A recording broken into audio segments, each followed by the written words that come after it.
This is The Gorge, a podcast where my friend Sara and I gorge ourselves in overall analyzing a game or game-related topic. The Gorge is brought to you by Patreon. If you go to patreon.com/thegorgepodcast, you can donate any amount of money you want. You'll get cool stuff like t-shirts, or you'll get a shout-out for your project or podcast or whatever you want. Sara, what am I talking about tonight? You are going to talk extensively about Dragon Ball and Dragon Ball Z, because I don't know if you know this, but Dragon Ball Fighter Z... Okay, wait, rewind it. How is it pronounced? That's the first question I have. So, Namco Bandai has said it's Fighters. It's Dragon Ball Fighters. Boo. And then Namco Bandai said, but you can pronounce it however you want, we don't care. Oh, well... So I call it Fighter Z, because Fighters is a genre of video game, and saying that I've been playing Fighters lately also implies that I've been playing, like, Tekken and Street Fighter, when, no, I've just been playing Fighter Z lately. And also, Fighters is entirely too 90s for my sophisticated tastes. So, the point is that we're talking about Dragon Ball and Dragon Ball Z, because Dragon Ball Fighters Z just came out. And I haven't been playing it because, one, I'm bad at video games, and two, I have other things to be playing right now. But you have. I've been playing way more fighters than I thought I would be playing. Really? Just relentlessly? Well, you know, because here's the thing: is like I bought Street Fighter 4 when it came out back in the Xbox 360 era, and I was like, oh, this will be great. I'll play it ever. And I played like a few rounds of it. I did, like, arcade mode a few times. I was like, oh, this is not for me. Yeah. I bought Ultimax, and I played through the story mode of Ultimax, like, all of the story mode, actually. Mm-hmm. And then I never touched it again until you came over. $60 visual novel. Yep. Yeah, then, I'm guilty of that one, too.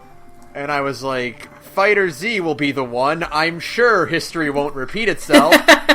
And it hasn't, actually. Like, I'm still, like, really enthusiastic about, like, just popping it in, going to training mode, or doing a few rounds of arcade mode, and then, like, stopping. Like, just honing my skills with it. And, like, I've already noticed a lot of improvement. See, that's nice. It's really cool. And, like, so, like, I want to talk first about Fighter Z as a game, then we can go into the actual series it's based off of. Right. I mean, like, first off the bat, like, it's probably one of the best looking fighting games that's come out in the past, like, decade or so. Yeah, easily. That's the one thing I can actually speak intelligently about, is the fact that Fighters just looks really good. Like, it's just really mind-boggling that it's, like, there's so much love and care put into making the presentation of it being Dragon Ball Z is there's just, like, a lot of effort that they didn't even need to put in, but they did, you know? Like, you know, it's using the Guilty Gear Xrd style of, like, transforming 3D models into sprites, but, like, Guilty Gear looks impressive, don't get me wrong, but Fighters looks like Dragon Ball. Yeah.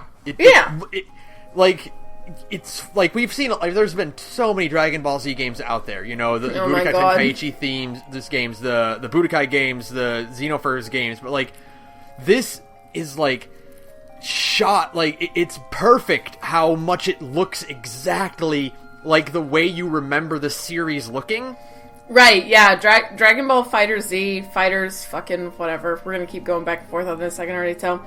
Dragon Ball Fighter Z looks like the way you remember Dragon Ball looking when you were a kid. You know what I mean? Mm-hmm. Yeah, and you know, I was thinking about this, like, it's one thing to do, like, so I can compare this pretty easily to Budokai Tenkaichi 3, because I put a lot of time into that one as well. Mm-hmm. And so, like, it's easy to compare these two, because kind of, like, the Budokai games are kind of like what Dragon Ball games were kind of the default of before Fighters came along. Yeah, I played a little bit of Budokai. It was more like my brother's thing, but, you know. Yeah, and so, like, you know, when you play Budokai or Budokai Tenkaichi, where it's like, okay, well, the characters, their special abilities are their attacks from the series, you know? Mm-hmm. Vegeta does the Big Bang attack, and Trunks does the burning attack, and he does the hand thingy. Mm-hmm. But, like, when you compare that more to Fighters, where it's like, it's not so much that, like, these characters are doing the moves from the series, they're going, like, the camera positioning and, like, the positioning of their bodies and stuff is shot for shot manga panels.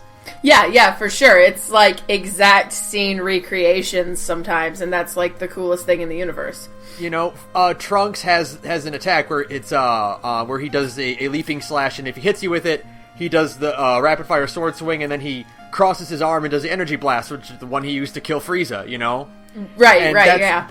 That's like just one of his basic movesets. That's one of his combo moves, is that. And so like that's what makes it really stand out so much. You can go from his burning attack animation where he does the hand motions. You can go panel by panel with the manga or frame by frame with the anime, and his hands are in the exact same position. Right, and like, they didn't need to do that. Like, you didn't need to put that much effort into it. There's so much dedication and like creativity and like every bit of like fan service poured into this game. Right. And that's what makes it stand out. And like, you know, the other thing about it, it's like makes it really unique is that most anime games and most anime fighters like this, like the Naruto ones or Dragon Ball or, you know, that ilk, or like the Bleach ones even, where it's like, let's just put in all the characters. Like, Budokai Tenkaichi 3 has a roster of 128 characters, I think. Shut up. Really? 128. And guess what? That game's not balanced at all. No. Most characters are basically the same. Mm-hmm. Like, it's just different, you know, barely any difference between any of these characters, where it's like, whereas Fighters, like, took all that and discarded it and gave us a very solid roster out of a relatively small number of characters. Right. You know, and that serves greater for balance and for easing players in, and that's what really makes Fighter Z stand out more than any other fighting game out there right now. Like, you know, we had the Evo announcement thing, and like out of all these games at the Evo stage right now, Fighter Z is the easiest to get into. Right. And that's kind of a thing that Arc Sys started. I know that's kind of got started with the Persona games, which is the thing I can speak semi-intelligently about. Because the Persona games are made to be like easy access, anybody can play this shit. But it was a little too easy. Like, you could just spam square and do anybody's super. Yeah, the Persona games introduced the auto combo system. Right. You know, where it's just like, okay, you can just do your attack. You just press one button and they'll do a general combo. And you know, it's kind of touted as like an easy way to get into like fighters like that, but not really compared to Fighter Z. Because you're not really learning anything with a system like that, you know? No, like the nice thing about Fighter Z is that like if you get blown up in a match, you can see what the opponent did to blow you up. Right. Because here's the nice thing about it is that everyone has universal inputs. Right. Everything in this game is based off of quarter circles. Okay. Like, it's not, I don't think there's any half circles, there's no charge motions. Do you want to, explain to the listeners what those terms mean? A quarter circle is you press down, and then you drag your thumb to the right, and so you do down, right, and then right. And then a basic button, a face button, X. So on the PS4 would be your square, triangle, circle for light, medium, heavy. Right. And that's a general motion in pretty much all fighting games. That's how you do your Hadokens. It's mapped mostly to projectiles or to like very basic attacks in most fighting games. Street Fighter, Mortal Kombat, Guilty Gear, I think, King of Fighters. A lot of fighting games will generally use quarter circles as their inputs for special moves. Right. A half circle is obviously more of that, when you go from pressing back to dragging your thumb all the way down to the right. Right. A charge motion is you hold the direction for a second, and then press an attack to do a special move. Okay. That's what Guile does in Street Fighter. To do the Sonic Boom, you have to hold back for a time, and then let go and press an attack to do his projectile. Okay. So there's none of that in Fighter Z. Everything is quarter circles. Right. There are a few characters that have like down motions, but those are only usually for like quick dashing. Mm-hmm. I know adult Gohan has a move where he can quickly drop down from midair. Right. But really that's about it. And so the nice thing is that you can go into training mode, you can pick any character on the roster and do their quarter circles, quarter circle forward or quarter circle back. Mm-hmm. And you say, okay, well, they do this, here's what their special looks like. Alright, this character is for me, or is not for me, or I can see the potential of learning this character more. Mm-hmm. There's no other, like, memorization of, like, combo or, like, button inputs you need to learn besides getting that motion down. Yeah, exactly. And so it's an easier access kind of fighting game without making it too simple, so you're not learning the motions. Yeah, you're not learning the wrong things like you kind of would with a Persona game. Mm-hmm. Where Fighter Z also has auto combo, so you can press square and do a basic combo. You can press triangle to get a heavier combo, or press circle to get an even heavier combo than that. Mm-hmm. But they mix it up so that you can drop that auto combo at any time and adapt to a real person combo by using different button inputs or specials or whatever.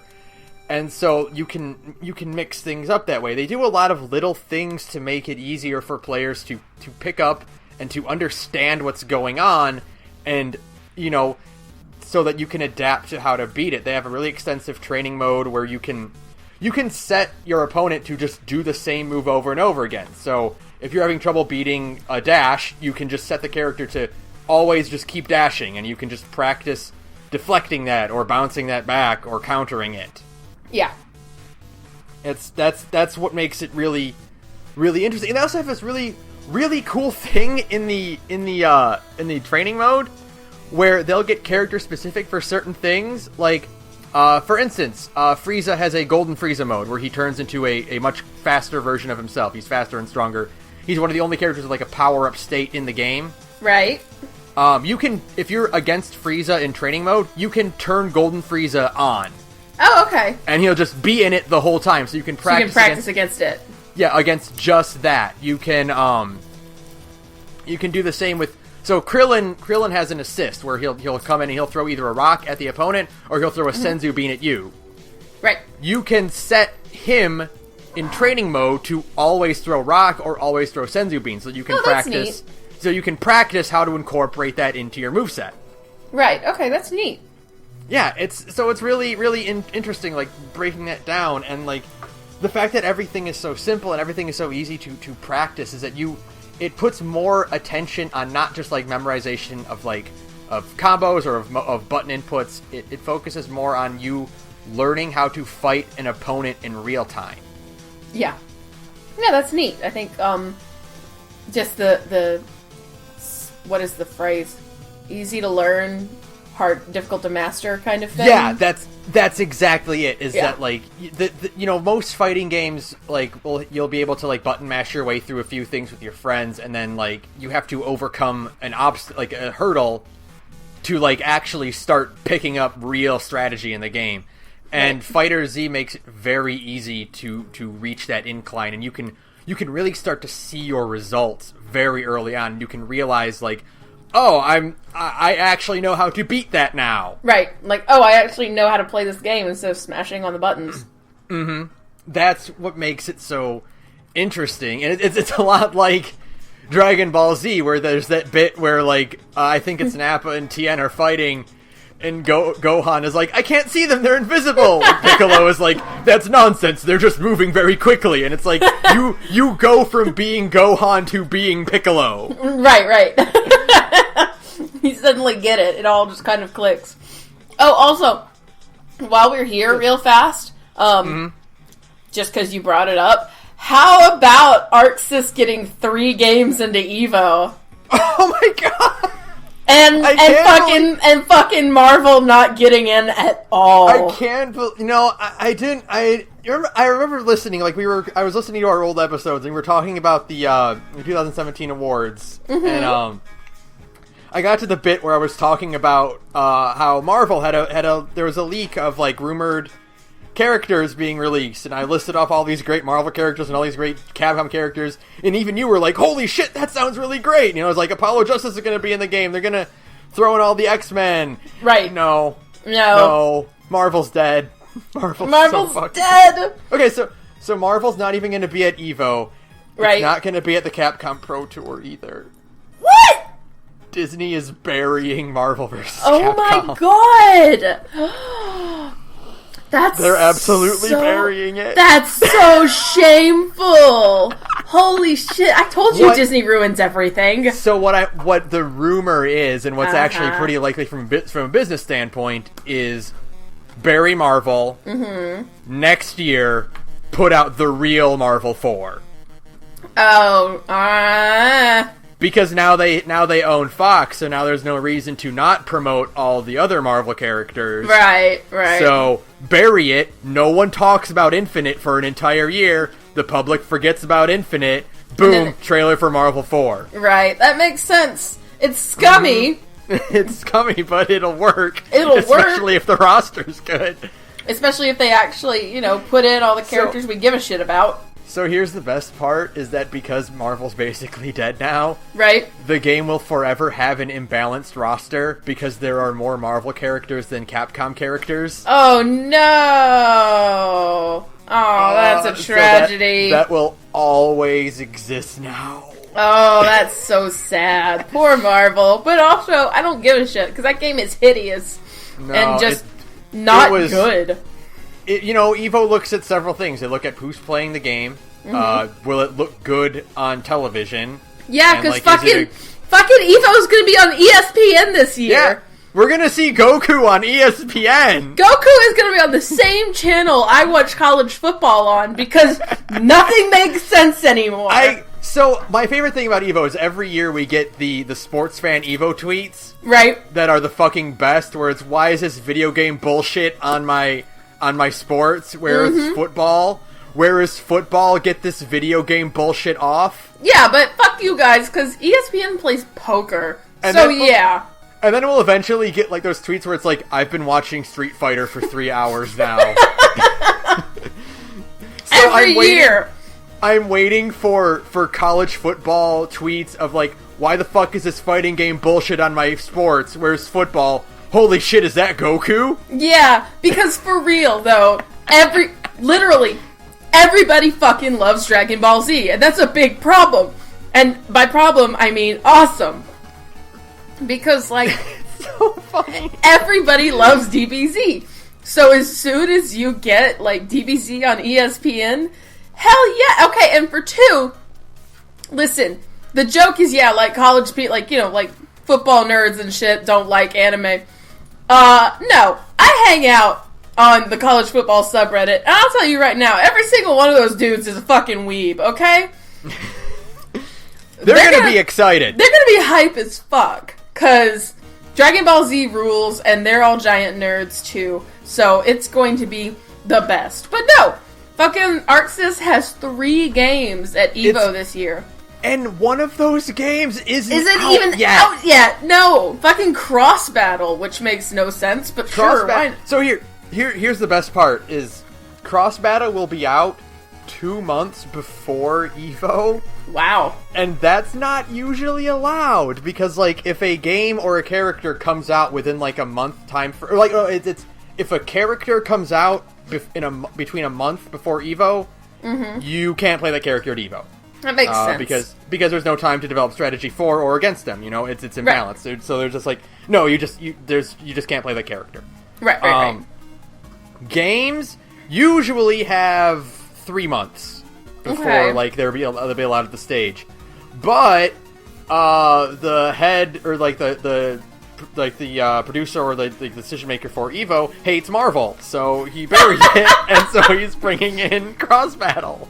Well, but also isn't cross battle I don't think they're changing. Now I don't know, but they're not really changing anybody's movesets for cross battle, right? No, I mean, I would assume not, but there's also a slew of new characters. There's the Ruby cast, you know, and you know, the balance issues of putting characters with different movesets into the same game is a problem they learned with Marvel 2. Right. Where they just kind of wholesale copy-pasted characters into the Marvel 2 roster from other games, and that's why Marvel 2 is so busted, and there's only 6 good characters. Right. That's fair. So, you know... And I've heard people have gotten their hands on cross battle, and it was an early build, but people are saying it's not the best. Honestly, I'm not surprised, because everything I hear about cross battle just kind of looks like a clusterfuck. Mm-hmm. Which is fine. 20 DLC characters, and the roster comes out with 20 characters baseline. Yay! Now I know a bunch of those TLC characters are now going to be free because everybody lost their collective shit. Because I know Kanji is free DLC now. And I know Blake and Yang are free DLC now. Because they were going to originally put the game out without the full cast of Ruby. Even though they were saying, it's got Ruby characters in it, but only 2! Okay, sure. Great, guys. So everything about cross battle looks like a fucking clusterfuck. But I'm excited, because watching clusterfucks is almost more fun than watching, good games. Right. You know? Watching a bad game, watching professionals try to play a bad game is almost always more interesting than watching professionals try to play a good game. You know what I mean? It'll be very interesting to see both Fighter Z on a main stage, and it's after being a relatively fresh game and seeing a lot of new tech on that stage, developing. Right. And also it'll be fun to see a game as clusterfuck as Cross Tag Battle being played by people who have no idea what they're doing because they've only had 2 months to practice. It'll be fine. It'll be so much fun. Evo's gonna rule this year. Evo is gonna fucking rule this year. So Now, speaking of hype for Dragon Ball Z, I do want to talk about not only just mechanic-wise how fucking good it is, and how, shot-for-shot panel-wise, and how that stage is going to fucking blow up at EVO because people are going to see this game and get fucking mad hype. Right. There's already been a few smaller tournaments, and, all of them are super fucking clutch and fun to watch. It is a very colorful game. On just, a general positive note, the roster is, fucking rock solid in this game. And the first 2 DLC characters are, Broly Bardock and Broly, which is awesome. And, I've had, a lot of thoughts about, who do I want to see in this game? Because, right now, they have everyone you need. You know? Right. There's, and, what's really cool is, and I like this especially in this, the story mode, when you get certain characters, if they come with another character, Captain Ginyu has the Ginyu Force as assists, and 18 has 17. Right. When you fight, if you fight Ginyu on the battlefield, in the story mode, and you have, a random encounter with him, because they do this, grid-based, map where you can just get into random battles. Oh. In the cutscenes, Ginyu is with the Ginyu Force. Oh, that's rad. They kind of count the Ginyu Force as a character slot. Right. That's cool. And, the same with 18. Technically, they, in the story mode, as far as I've gotten into it, they have 18 with them, but they don't have 17. Right. So you can't play as 18. Right. So that's, that's really cool things like that. So yeah, they have, everyone you could want, because the Ginyu Force are assists, and 17 is an assist, so he can't be in the game. I want Mech Bulma. Yes, that would that's be the cool. only. That's literally the only. I will actually buy Fighter Z if DLC is Bulma in a mech suit. I'll be cool, I'm in. That's all I ask. But they can't put Kid Trunks or Goten in because Gotenks is already playable. Right. And so, like, it's cool stuff like that. So, like, yeah, we're getting Bardock and Broly right away, and there's hints at Cooler as well. Cool. It needs to be Giant Cooler. That was the one movie we watched. Yeah, it need to be the big buff Shredder Cooler. Right. With his radical ass design. Yeah, and so I'm thinking, like, who else would I want in it? And, like, I would like people who are not from Dragon Ball and from GT. Like, I kind of wanted to keep it, like, Super and Z only. Right. You know, so, like, I'm thinking, like, oh, Master Roshi would be cool. There's a bunch of the female Saiyans from Super. That would be cool. Right, that would be dope. Yeah, because, well, they're getting Broly, so, like, they can't put, I think it's Caulifla, who is the big buff female Broly type. Oh, yeah. Yeah. Oh, no, it's Kale. It's Kale. Kale is the buff Broly. I thought I saw on Twitter it was Caulifla. I can't remember because I'm not at the Tournament of Power yet because I'm only watching the dub. Oh, right, because grandma voices. Because but they would be cool. Like either that or their fusion. Like if they do anything, it'd probably be their fusion. Right. Kefla, because that's like the most distinct. Like Kaba would be cool. Obviously, they're gonna put Jiren in. Yeah. Once Jiren starts doing actual cool shit, they can put Jiren in. Once Jiren does things. Basically, the way I've heard it put is once Jiren shows off a moveset, they can put Jiren in the game. Because otherwise, it's a spoiler for Super. Mm-hmm. But yeah. I would like Master Roshi. You know, they can put in a few more movie characters like Janemba or whoever. Right. Yeah, so they have plenty of characters to pick from, and I'm super excited to play as Bardock. And I'm thinking like my team right now is Goku, Adult Gohan, and Yamcha. Right. And I'm like, Gohan is my weakest character. If I'm gonna drop anyone, it should be Gohan for Bardock. That's a weird timeline. Right, but like but also thinking like, but I want to play as the family. Right, of course. Bardock, Goku, and Gohan. Of course, yeah, of course. That would be the coolest. But I'm also like, but Yamcha's like one of my best characters. Oh my god. So I'm thinking like, I have to develop a new team to keep playing as Yamcha. This is what I mean by like the weird timeline where everybody is like, no, Yamcha rules. I'm like, Yamcha. Dragon Ball Fighter Z is actually a bad video game. It's so funny how, like, Yamcha is actually one of the best characters in the game because he just has he's fast, he has great rush down, like, he can just really get in real quickly. Right. He can follow up really easily. He has the Wolf Fang Fist, which is, you've seen Marvel, you've seen the Berserker Barrage, where it's just a constant, like, swiping as you dash forward. Right. Well, that's his, like, light version of it. Right. His medium version has him charge forward and then quick dash behind you and finish it up, so, like, half of it is in front, half of it is behind, so if they're blocking your combo, you can do the medium version of it and get behind them. Oh, that rules, actually. That's really strong. Yamcha's a good character in Dragon Ball Fighter Z. Nothing makes sense anymore. Yamcha, the guy who always gets clowned on. Man, the guy who got coached by Vegeta. It's cold. It's so funny. That's cold. That, like, now he's one of the best ever. It's amazing. It's so great. Well, good for Yamcha. Yamcha redemption arc. Yeah, well, it's funny because they have like the whole dramatic finishes thing where it's like if you do certain matchups and they go one way or the other, like you get a cool cutscene. Right. Yamcha has one against Nappa. Oh my god! He'll destroy the Cybermen and then blow Nappa up, and then Nappa will be in the crater. Yes! In the Yamcha pose. Yes! He's in the Yamcha crater. Redemption arc. It's like one of the only ones that's like unique and not cribbed like shot for shot from the anime. Right. You know, like because like Goku and Frieza have the one where Goku blows him up after like trying to spare him. Goku and Beerus have a really cool one where Goku deflects the planet destruction beam and like Beerus catches him before he falls into the atmosphere. Right. It's all really, really cool shit, and it's like, and that one's like the only unique one where right. I love it. Oh, Dragon Ball Z. I fucking cannot wait to see what dramatic, like, intros and dramatic finishes Bardock and Broly get.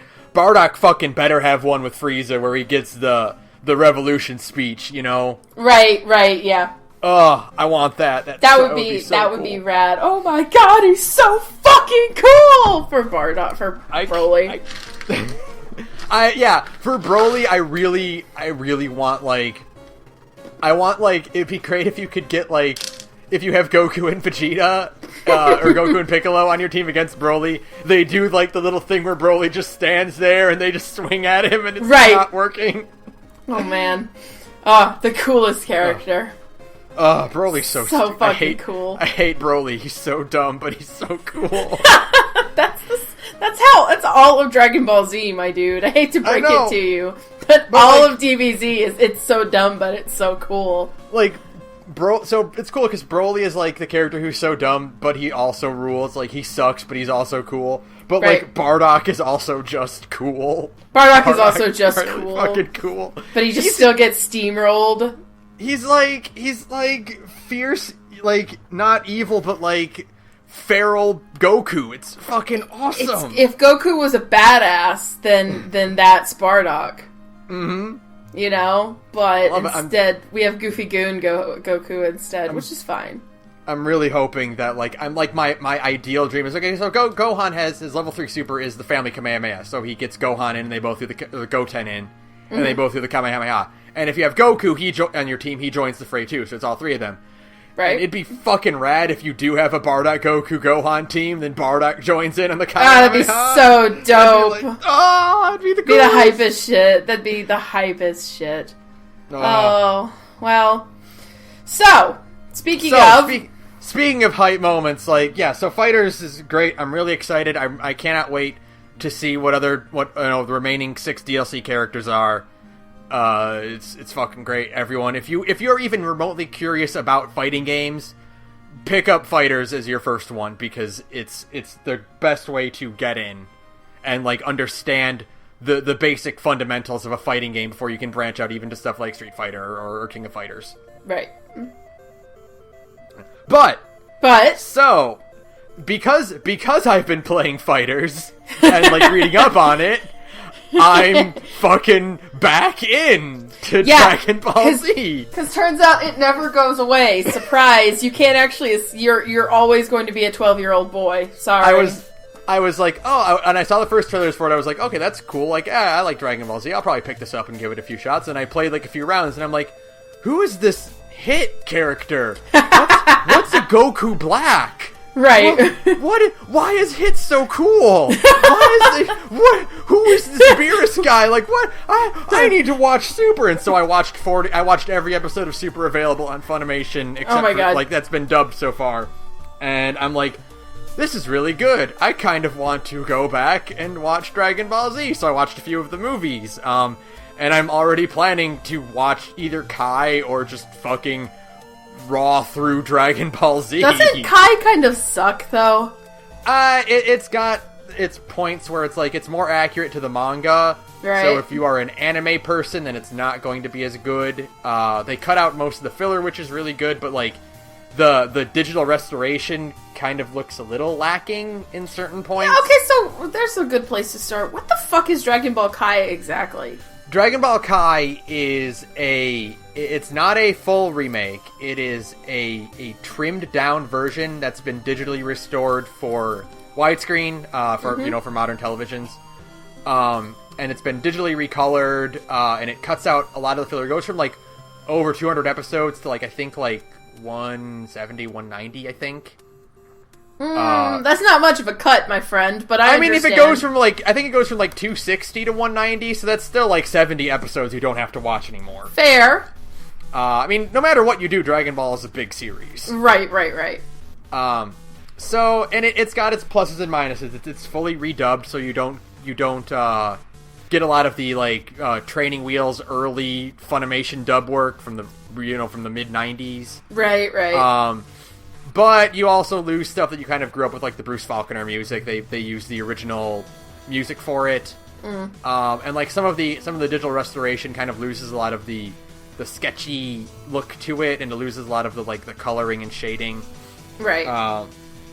So yeah, that's all it is. It's nothing like, it's not like completely renewed. It's just like a restored version of it. It's not redrawn or anything like that.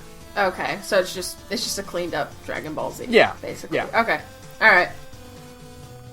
So yeah, the gimmick here is, what are we doing exactly? Basically, I'm just trying to, because I haven't, other than, like, watching Revenge of Cooler with you, or whatever the fuck that movie was called, Cooler's Revenge, because the sequel is Return of Cooler. Oh, there's a sequel. Great. Yeah. Even though we threw Cooler into the sun, that's fine. Cooler's Revenge, Return of the Cooler. Is he like? Is he also like a robot Cooler? Yes. It's okay. So let me tell you, it's real dumb. The Return of Cooler movie fucking sucks. I bet it does. It sounds like it. He finds a techno-organic meteor, like the little bit of his head that survived being thrown into the sun, gets attached to a techno-organic meteor thing, and he uses that to build himself a new body out of nanomachines. What? It's fucking stupid as hell. Is it also a remake of the Frieza arc? It's because they fight him on New Namek, so the fighters go to New Namek for I was vacation. Kidding! And so it's he's enslaving the Namekians again, and he's got his own squad of minions that are robots, and yeah, it's just Frieza again. I was kidding. I was kidding when I made that joke. I was kidding, Dragon Ball Z. You can be a little bit more creative with your fucking character arcs here, your movie arcs. God, I know you're not One Piece, but come on! It's very interesting about how, a lot of these movies are just this is just a heightened or quickened version of the whatever arc. Literally every Dragon Ball Z movie that I know of exists for the sole purpose to make Goku fight someone good. That's it. Mm-hmm. That's all of them.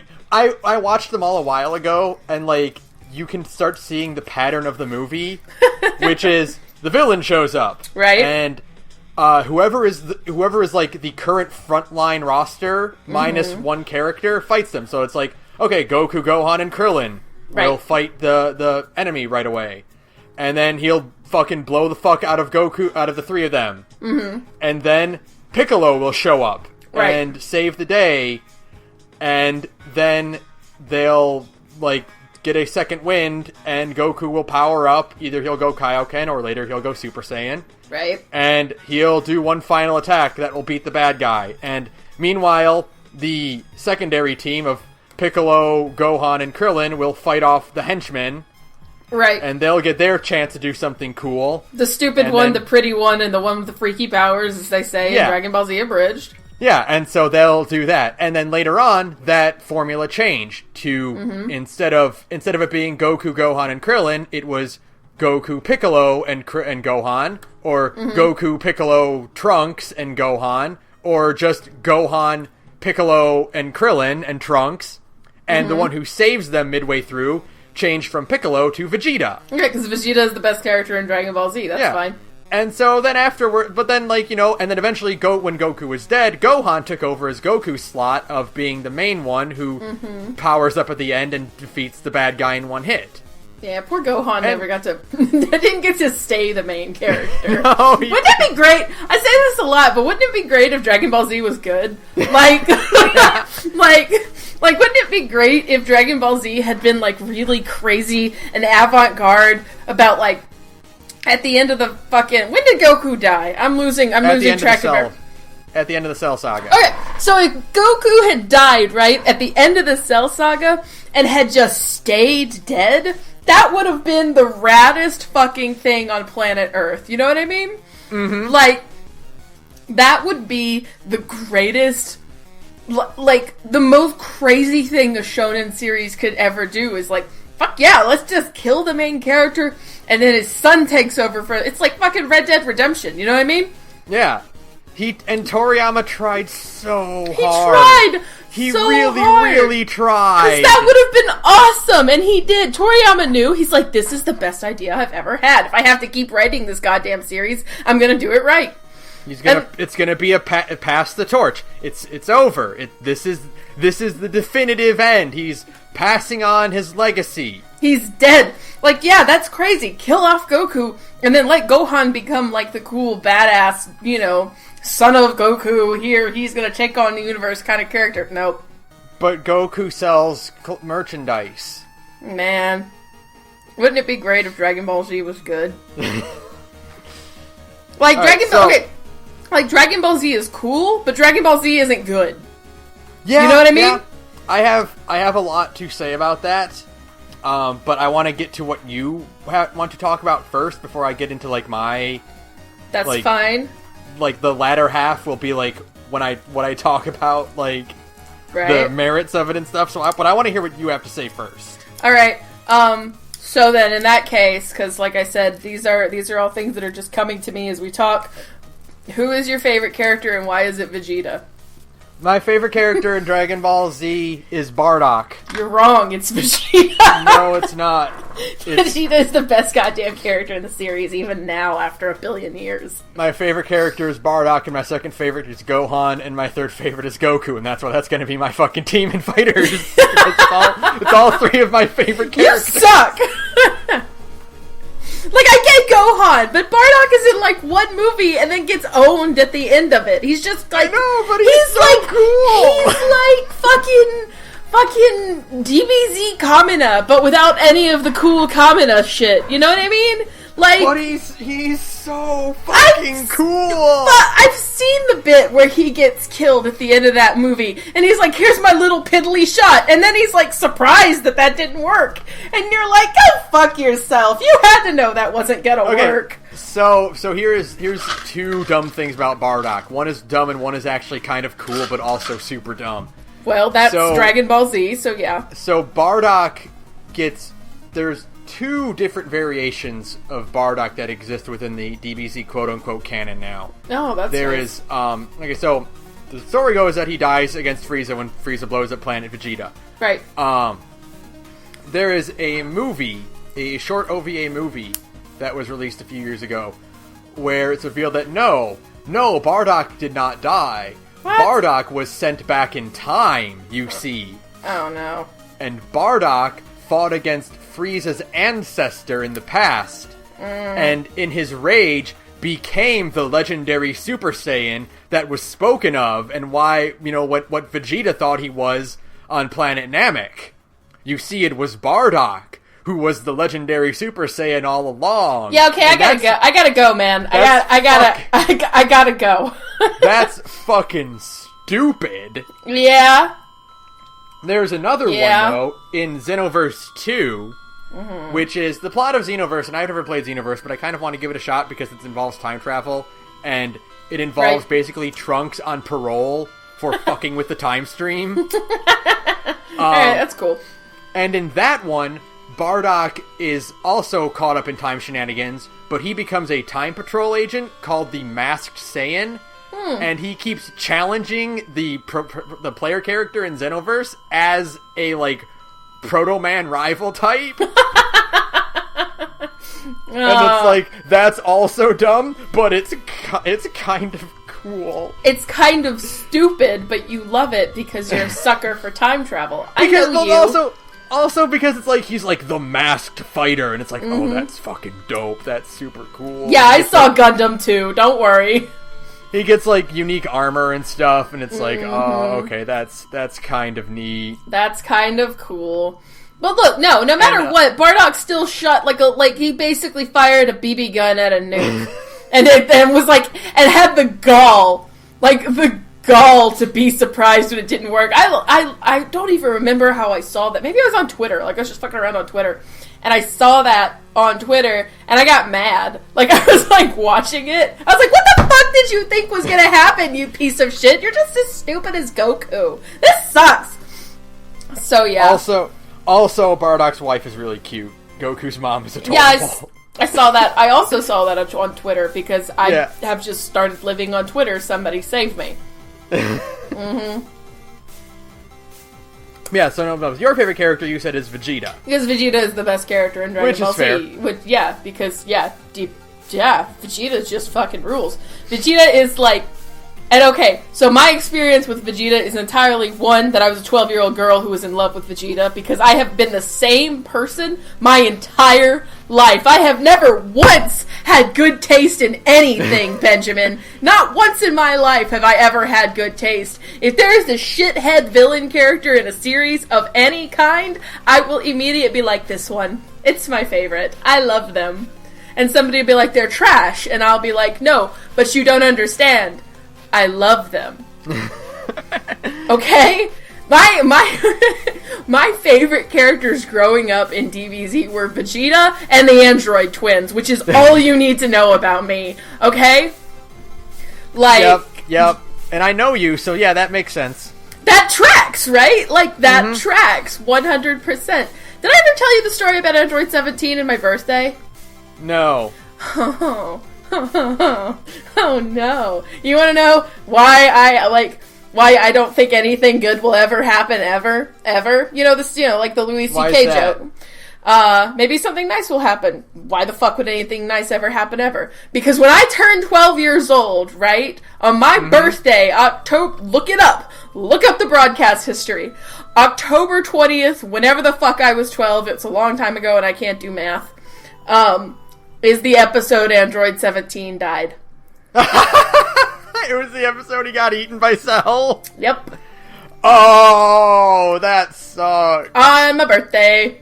On my birthday with all my friends. All my friends were over. We're like, yeah, let's watch Dragon Ball Z! And then, I was so excited. Nope. On my birthday. It was traumatic. Then Cell eats 17. It was traumatic. I was just like, it was horrifying. It was so sad. It was like the worst thing that could happen to a little girl on her birthday, other than like, you know, other various traumatized. It was horrible. Okay? And that is why nothing good ever happens, because things like that happen to you on your birthday. But it's fine. He's a park ranger now.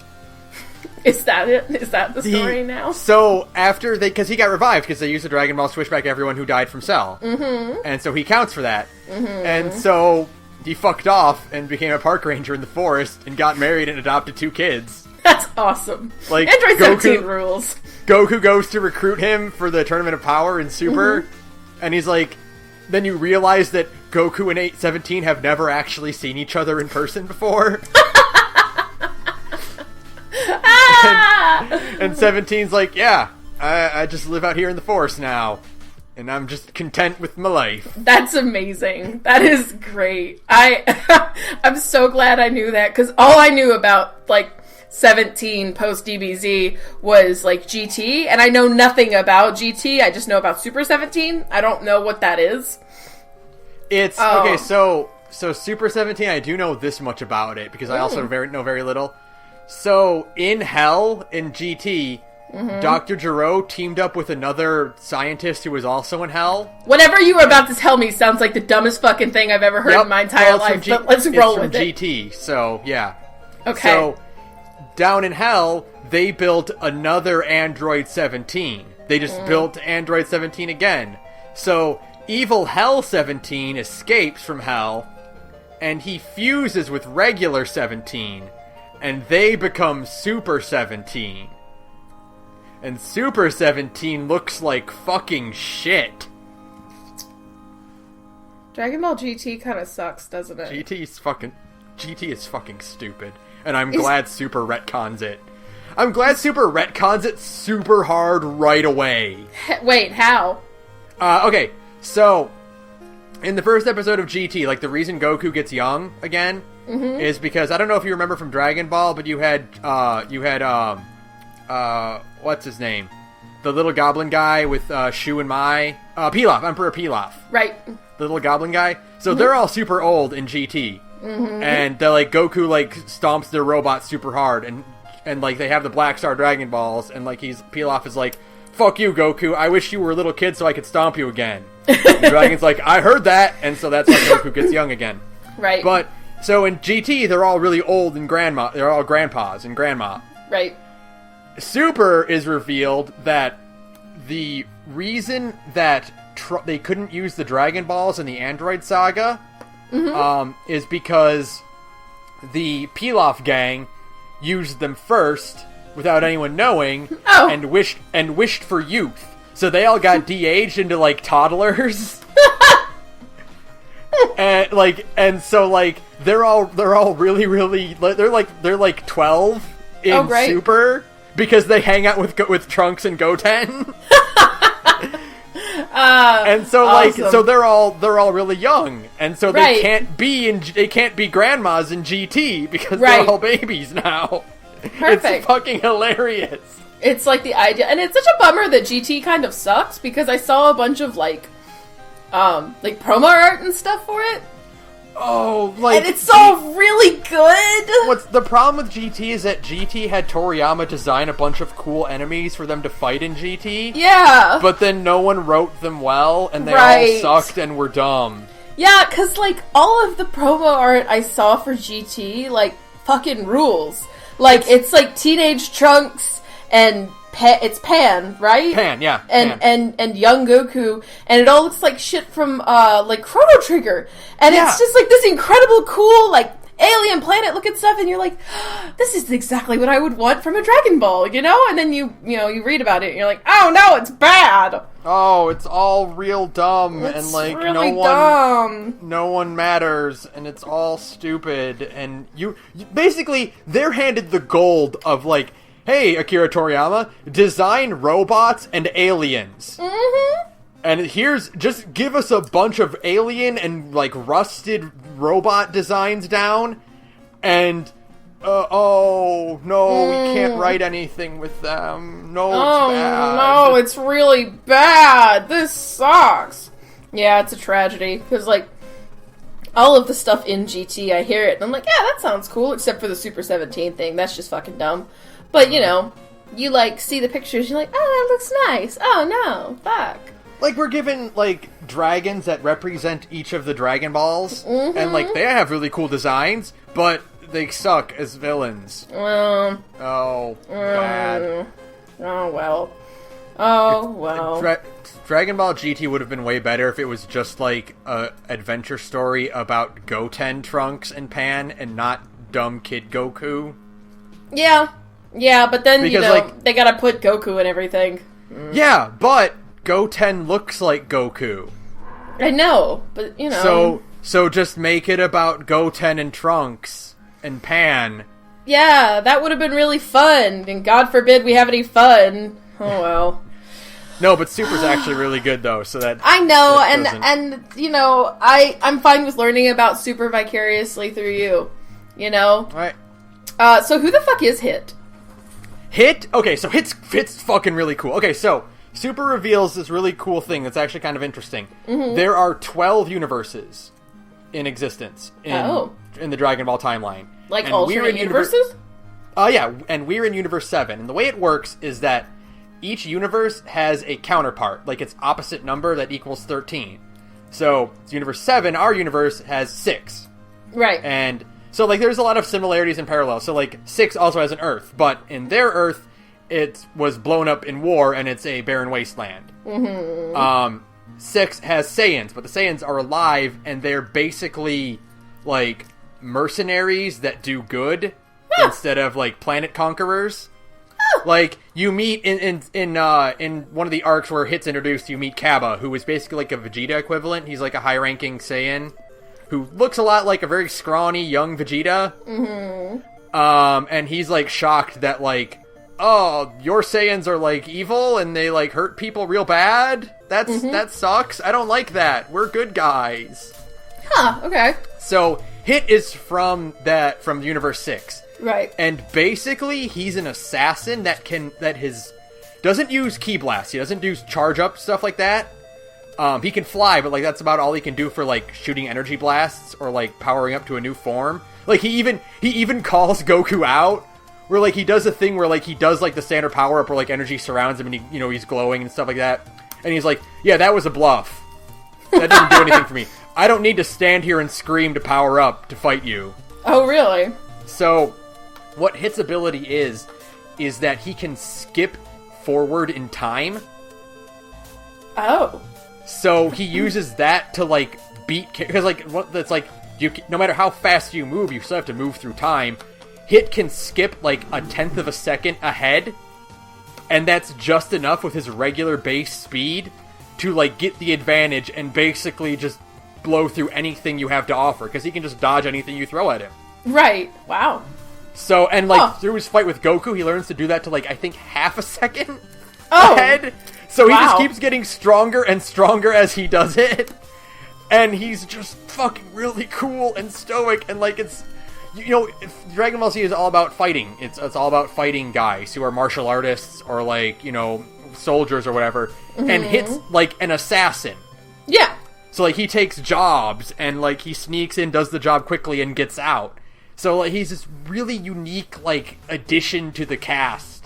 And he has a really cool design. That's all I know about Hit, is that his design is really good. Fucking coat. He's got the coat. He's got, like, the alien head. He's got this cool fighting stance. Oh, and his theme song in Fighter Z is really awesome. Cool. Yeah, because I heard it when the best friends were when they did Friday Night Fisticuffs, and Wooly just train wrecked everyone. Yeah. Oh. Yeah. In Fighter Z, Hit's great because Hit is a boxing type, which is like get in there, and he's got really good ground game. So like if he's in the air, he sucks, but if he's on the ground, he can just annihilate anyone in the right hands. Right. Like he's really hard to beat like that. So it's fucking really cool, and it's just cool to like have a character like, you know, in a series it's all about like powering up to different forms and different transformations and like shooting energy blasts and stuff. It's cool to have a character like, it's always cool to have the character that does not do the thing that everyone else like does not do the power set that the rest of the cast uses. Yeah, Sokka. Yeah, exactly. Sokka rules. So yeah, I get that for sure. Or Rock Lee or what's his name? Kenpachi from Bleach, you know? Right. Where it's like we don't do the thing that everyone else bases their strength off of. Right. And that's cool. And yeah. What was I going to say? Because I heard you say something. Oh, hey, how about the fucking Goku Blanco thing being real? Okay, so this is the timeline we live in now. So I was not because I'm not at that point in Super yet, so I wasn't really like there for the meme, but like the idea being that there was a fake release of Gohan getting a white hair transformation because like the thing is like, you know, they have Super Saiyan Red, which is, you know, Super Saiyan God, which is the red hair, and then they have Super Saiyan Blue with the blue hair. So they're saying like Gohan's going to get a form where his hair goes white, and it was like a Spanish like fake image. He just got referred to as Gohan Blanco. Right. And so in the Tournament of Power, Goku learns Ultra Instinct, which is like this fucking really cool like not transformation where he can just like he basically learns to read your inputs. Oh, and, like, he's Sasuke. Yeah, he can see your moves ahead of time and like counter them. So it's not really a transformation, but like a different state of mind. And then in the last 3 episodes of Super, he just gets like a transformation version of it where his hair goes white. Yeah. So Gohan Blanco is real after all. So it turns out the white-haired Super Saiyan thing is real after all. Whoopsie. Which to be fair, with the way transformations are kind of going, a white hair transformation is pretty logical.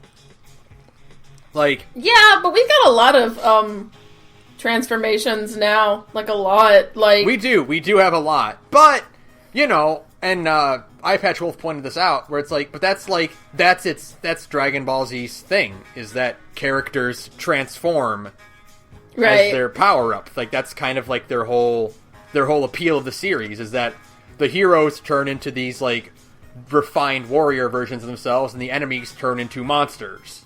Right. Yeah, that makes sense. That does make sense. But it's still fucking ridiculous that Gohan Blanco is real now. That it's canon. Yeah, the Spanish meme became real, and I saw that on Twitter like the day it happened, and everybody was losing their mind. And I was just like, oh my god, DBZ, you're so stupid. I kind of love you. Yeah. It's fucking great. You know, you said something, and I was like, oh! That was the thing I'd ask a question about, and now I've just lost it. Oh, shit. What was it in... Do you remember what I was saying beforehand, or... Oh, yeah, now I remember. What's, fucking Goku Black's deal? Okay, so, again, I'm not quite there, because there's only a few... the Funimation episodes are a few behind what's airs on Toonami, so I'm not quite there. What I do know, just from, like, watching things, is that Goku Black comes from another alternate timeline. Right. Where he's basically a guy named Zamasu, who I think is like an Elder Kai. Like, you know, the Kais you see in the Buu Saga, the purple skinned guys with the white hair? Right. He's like an evil version of one of them, and he used the Dragon Balls to trade bodies with Goku. And then killed Chi-Chi and Goten, and then somehow got to Future Trunks' timeline. Oh. And teamed up sure. And then teamed up with the Zamasu from that timeline. Okay. So like now it's Goku Black, who is this Zamasu guy, is teaming up with his past self. And they are okay, so now I feel like I'm about to go blind, because I just realized, so there's like 12 universes, right? Yes. And so time travel in DBZ is kind of weird, right? Okay, so here's how I can explain it. The universes are horizontal. Right. Time travel is vertical. So when Trunks travels back in time and creates a different timeline, that's still in Universe 7.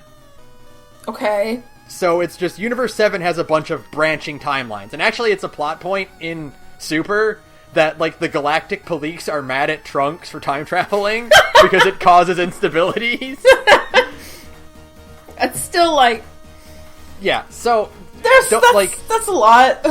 It's very weird, and, like, if you think about, like, the timelines that are created because Goku Black is now time traveling, like, it branches even worse than what Z had with Cell and Trunks time traveling. Right. It's a very big mess, because Dragon Ball Z uses the sloppiest version of time travel, which is branching timelines. Right, yeah. The cleanest version of time travel is Fate, which is you're in the past because you were always meant to be in the past, and your events cannot change the future. Right. There's also, like, the Overwrite, which is your events in the past will erase what happened in the future, and it just didn't happen that way anymore. Right, Back to the Future. Yeah, and then Dragon Ball Z it just branches off into new things. Like, Trunks doesn't fix his timeline. He just creates an alternate version where things are okay. Right. Oh. So, yeah, and so it gets real sloppy when more and more people start time traveling. Yeah, because you were like, well, in this alternate universe, there's it's like, there's universes within universes, my friend, and it's not... Yeah, there's timelines and there's universes. Yeah, it's not great. It's a little... It's confusing. It's very a little confusing. Weird. Okay, so it's been a while, too, and what exactly... So this is gonna make me sound like such a fucking whatever, like an idiot, but it's been a while and I don't really give a shit, so it's fine. So Perfect Cell isn't actually from, like, the main timeline, right? No, okay, he's like from the future or something, right? Let me see if I can get this right myself before I explain it to you. Okay, so let's start from the very beginning. Okay. So you have the original timeline, which is Goku dies from the heart virus. Right. The Dragon Balls can't wish him back because he died of natural causes. Mm-hmm. The androids show up. Mm-hmm. Kill everyone but Gohan and Trunks. Right. That's the original what should have happened. Right. Trunks travels back in time. Kills Frieza. Gives Goku the heart medicine. Okay. That creates our timeline. Right. Which is the one where Trunks, or where the Z Fighters defeat the androids and defeat Cell and go on their merry way. Right. Technically, because Trunks again traveled back in time to help the Z Fighters against the androids, he creates another branching timeline, but Wait, what? Because every time you travel in time, you travel back, you create an alternate timeline. Oh, okay. So, Trunks does that. He creates an alternate timeline by going... Because he travels back to kill Frieza. Right. And he's like, okay, here's the medicine. Peace. I'm out. Yeah. And then, 3 years later, he comes back to help them fight the androids. Uh-huh. So that technically creates another branching timeline. So... I hate Dragon Ball Z. So, it gets worse. That's already a big mess. No. So there's another timeline. And so here's the thing, is that you are not supposed to travel back further than you initially did. Because that just screws things up even worse. So, like, Trunks screwed up by creating 3 alternate timelines already. If he had traveled back before he arrived to kill Frieza, that would cause even more shenanigans. So that's what Cell did. Okay. So there's another timeline somewhere where Trunks uses a remote detonator to blow up the bombs in the androids. Right. Because of that, he never trains any harder, and so Cell kills him after he hatches. Right. He takes Trunks' time machine and goes back to before Frieza arrived. Okay. And incubates. So, the Cell from that timeline is now shunted into the canon timeline. And then he evolves and hatches, absorbs the androids, and Gohan kills him. Right. So, yeah. Okay. I know. And that's just Z. No! And because of Goku Black, it branches out even further. No more! And further. No! This is horrible. Okay. So then, shit. So the Trunks that came back originally, the one that diced up Frieza, right? It was the coolest thing in the universe. That Trunks, he gives Goku the medicine, he's like, peace, I'm out, and he leaves, right? Yeah. He goes back to his timeline. Yes. He kills the androids now? No, not yet. He goes back to his timeline. Because the androids in his timeline were still fucking things up, right? I'm not crazy. Yes, they're still around. Right. What Trunks does is he gives Goku the medicine, he's like, peace, I'm out. He goes back to his timeline, where it's just him and Bulma. He trains for a little bit, then goes back 3 years later to help the Z Fighters fight the androids in their timeline. Right. And there, he goes to the hyperbolic time period with Vegeta. He gets really strong. He accesses a new form of Super Saiyan. Then, after the end of the Cell art saga, he goes back to his timeline again and kills the androids then.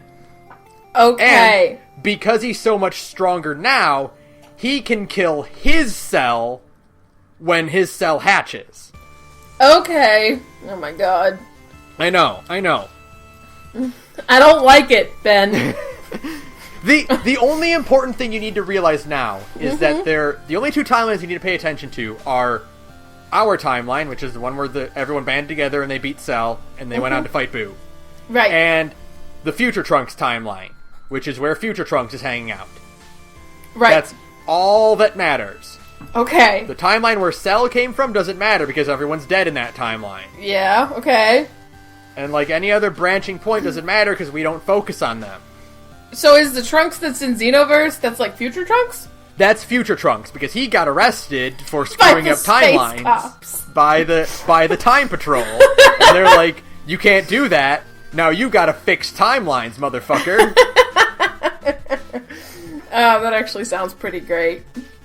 So now, are the Xenoverse games like a JRPG or something? They're a fighting game, Aww. but they have like a very intensive story mode. Like, they're like the arena fights. They're kind of like, I don't know if you played the Tenkaichi Budokai games where it's like a 3D open environment that you fly around in. It's a lot like that, and I'm kind of tempted to actually get Xenoverse just because, like, even though it's going to be objectively worse than Fighter Z, it's still got like a lot of fun, wacky DBZ bullshit in it. Right. Now, see, because the plot you described to me, I was like, oh, that would make, because, like, I don't know, like a DB RPG? There are a few, actually. Are there really? There's a couple of handheld ones. I know there's one for the Game Boy Color, actually, that follows Goku and Dragon Ball. Oh, okay. And actually, it's kind of funny because, like, a lot of the, I think it's Budokai Tenkaichi 2 has a really interesting story mode where they kind of, like, they do, like, the standard, like, adaptation of the story arcs where you fight, you know, each enemy, you know, and they kind of, like, recap the events. But they do this cool thing where they fold the movies in two by just, like, saying, like, also, Cooler was there. Oh. Like, they do the thing where, like, after they get back from Namek, like, they fight Cooler. And, like, they incorporate that into there. Or they do the thing where, because Trunks, one of the movies has Trunks getting a sword. Right. And it's kind of like, it's hinted it's supposed to be Future Trunks' sword, and, like, Kid Trunks gets this cool sword that he will become Future Trunks, but, like, it doesn't work that way because they're alternate timelines. Right. But, because you can only play as Future Trunks when he's a teenager, the Budokai Tenkaichi 2, when they get to the GT stuff, they just turn Future Trunks into regular timeline Trunks. Huh. So, like, you know, it's just like they just use the same character, like, model, or, like, the character in the roster to represent GT Trunks. Huh, okay. That's interesting. Yeah, so it's just cool little, like, I was like, that's pretty neat. That's a nice way to, like, incorporate, you know, work them into the story. The time is still right for a DB RPG, though. Oh yeah, for sure. I would love one, because that would be the raddest thing in the universe. I don't know how you'd make it work, but I'd play the shit out of it. Well, I mean, like, it's actually, I mean, you do pretty easy. You just kind of have to, like, you have to, like, expand on a lot of things. Like, for instance, I mean, for the Frieza saga, I mean, like, you just fight Frieza's minions on Namek. Like, your overworld map, your random encounter battles are Frieza's minions. It'd be cool to just have, like a I don't know, like, the plot of Xenoverse, to me, sounds like the ideal RPG plot, but maybe it's just because it sounds like Chrono Trigger, and It is really interesting, and, like, yeah, I would kind of want to, like, pick it up just to, like, see what the story mode is all about, and, like, just, you know, it'd be interesting to, like, take a look at. Right.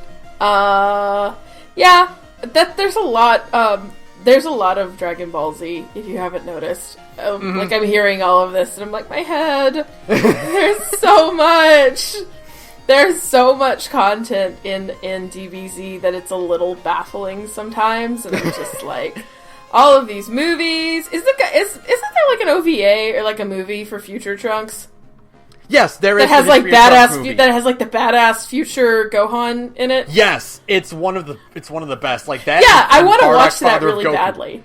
Oh, the History of Trunks is fucking amazing. Okay, yeah, I always wanted to watch that one. It's so fucking, like, dark and, like, intense. Yeah, because, like, everybody dies. Like, it sounds awesome. Everyone's dead. Gohan's this badass nomad who lives in the mountains. Sounds so He gets rad. his arm cut off. It's awesome. Everything's horrible. It's awesome. But it's okay. I mean, they fix it in the regular timeline. It's cool. Kind of. But, I mean, again, like, Future Trunks' timeline is just, like, permanently fucked, right? Oh, yeah. It's absolutely fucked. And Goku Black makes it worse. Okay! So then... so we do get to see more of, like, Future Trunks' timeline? Yes, because like, the whole Goku Black thing? Yeah, the whole crux of the Goku Black thing, and, like, kind of why it was a big surprise is, like, holy shit, we're in Future Trunks' timeline now. Okay. That's the part I didn't get. Okay. Yeah, like, Goku Black goes to Future Trunks' timeline, and, like, Future Trunks has to escape to our timeline, and Goku Black follows him. Or maybe he chases Goku Black into our timeline, I'm not sure. But, yeah, that's, like, the whole crux of it, is, like, when we first saw the shots of it, it's like, holy shit, it's Future Trunks. He's back. Holy shit, Goku is evil. How is Goku alive and also evil? What's going on here? See, Ben, that sounds really cool. It's actually, like, from what I've seen so far, it's actually, like, really, really cool looking. I'm really mad I'm really angry that you're selling me on Super. Alright, so here, I'm gonna try to sell you a little bit harder on it. From what I've seen of Super so far, Super is half fucking cool DBZ fights and half sitcom. Yes! Like, because it's like Goku and Vegeta training with Lord Beerus, and, like, who the fuck is Beerus? Okay, Beerus is the god of destruction. Oh, fine. Cool. Just drop that casually. Whatever. Get fucked. His job is to blow up planets. Like, it's like, if a planet, like, needs doing, like, Beerus is the one who blows it up. There's also a god of creation, but we focus on Beerus, because he's the god of destruction, and DBZ is about fighting. Sure. Cool. Yeah. There's just got... Fuck it. Whatever. Sure. Yeah, fine. The only reason he doesn't blow up Earth is because Earth has the best food in the universe. I hate Dragon Ball Z. I changed my mind. No, it's really... It's great because like because having Beerus around adds to that whole thing of like these are like fucking living gods walking around, right? And they're just getting into capital S shenanigans. Yeah, man. So Beerus shows up at like the beginning of fucking Super or whatever. He's the first Super arc, and like because they had the whole movie where that's what the plot of Dragon Battle of Gods is about. Oh, okay. About Beerus, like. So Beerus hears a rumor of like a Super Saiyan God form, and he's like, "I need to find that out. Where are the Saiyans anymore? Oh, there's only 2 left on Earth. All right, time to go fuck up Earth." Sure, why not? Oh my god. Great. So he's pretty much the strongest being ever. Like he has not been except beaten for yet. Goku. No, he's stronger than Goku. Goku lost that battle. Oh, that's neat. Okay, so the only reason he doesn't, like, kill everybody is literally for the food. Yeah, the only reason he doesn't kill everyone is because he likes Earth. Huh. Sure. So in Fighters, if you beat Beerus... Oh, really? He doesn't go down, he just goes, "I'm bored." Oh, that's awesome! He doesn't... Okay. You don't actually overpower him, he just stops fighting. So does he just not... Because, I mean, like, there's more to Super than just Beerus, so does he just not, show up? The problem with Beerus is that Beerus doesn't want to help. Oh, so he's an asshole.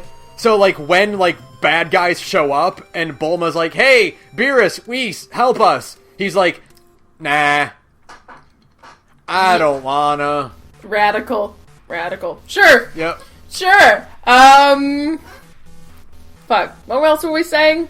I got caught up with the whole Beerus I was thing. saying that Super is half sitcom, half fighting. Right. Because Vegeta and Goku are training on Beerus's planet, and he doesn't want to do it.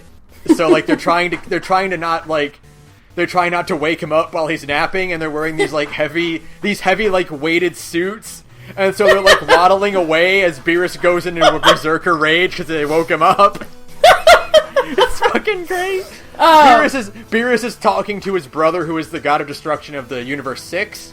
And, they get into an argument, and, they start dissolving the planet around them. And, Goku and Vegeta are, trying to back up to not get consumed by the destructive wave. And they're just "Oh shit, this is the worst thing to ever happen." So there's a bit where Beerus and his brother Champa are "My universe is better. No, my universe is better. Let's have a tournament with our strongest fighters." And Goku's "Fuck yeah, tournament!" And... Beerus looks to Vegeta, and they're "Vegeta, are you in on this?" And you expect Vegeta to be the smart one. He's "Yeah, no, absolutely not. This is ridiculous and pointless." And then Vegeta's "I want to fight strong dudes from another dimension. That sounds super rad." God damn it. DBC. DBC. Or Dragon... Just seeing Vegeta, he's "I want to do that, though. I want to do that thing. It sounds like fun. I hate agreeing with Kakarot, but it sounds like fun. I also would like to fight. So then, they tell Bulma, "Hey, we're gonna fight these beings from another universe," and Bulma doesn't trust the Beerus at all. She's right. "Hey, he can destroy our planet with the flick of his wrist. Why are we humoring him?" And so no, it's cool. And Bulma's "All right, well, fine, fuck you guys. Why don't you just go off and train?" And Vegeta looks at her and he goes, "All right, bye." And he just starts walking off with Goku. It's just the timing of that is the funniest thing ever. Oh my god. I'm genuinely annoyed that you're selling me on Super. I hate you. I quit. I gotta quit the podcast. You gotta quit so you can go watch Super now. No, I gotta quit to get to retain my dignity. I enjoy being an ignorant asshole about Dragon Ball Z. So what you can do is you can watch Battle of Gods and watch Resurrection F, and then you can skip the first 20 episodes of Super. Oh, that's nice. Yeah. Oh, okay. Because Battle of Gods and Resurrection F are just they're the first 2 arcs of Super, but condensed into movie form. Oh, okay. That's pretty cool. And they look better. Right, because it's they're movie movies. Animation. Right, movie animation. Yep. So are those movies because we watched fucking Cooler or whatever, that one. Are those movies 45 minutes too? No, they're theater length. They're an hour. Wow, DBZ's moving on up in the world, trying to be like a One Piece. Yeah. Oh, Well,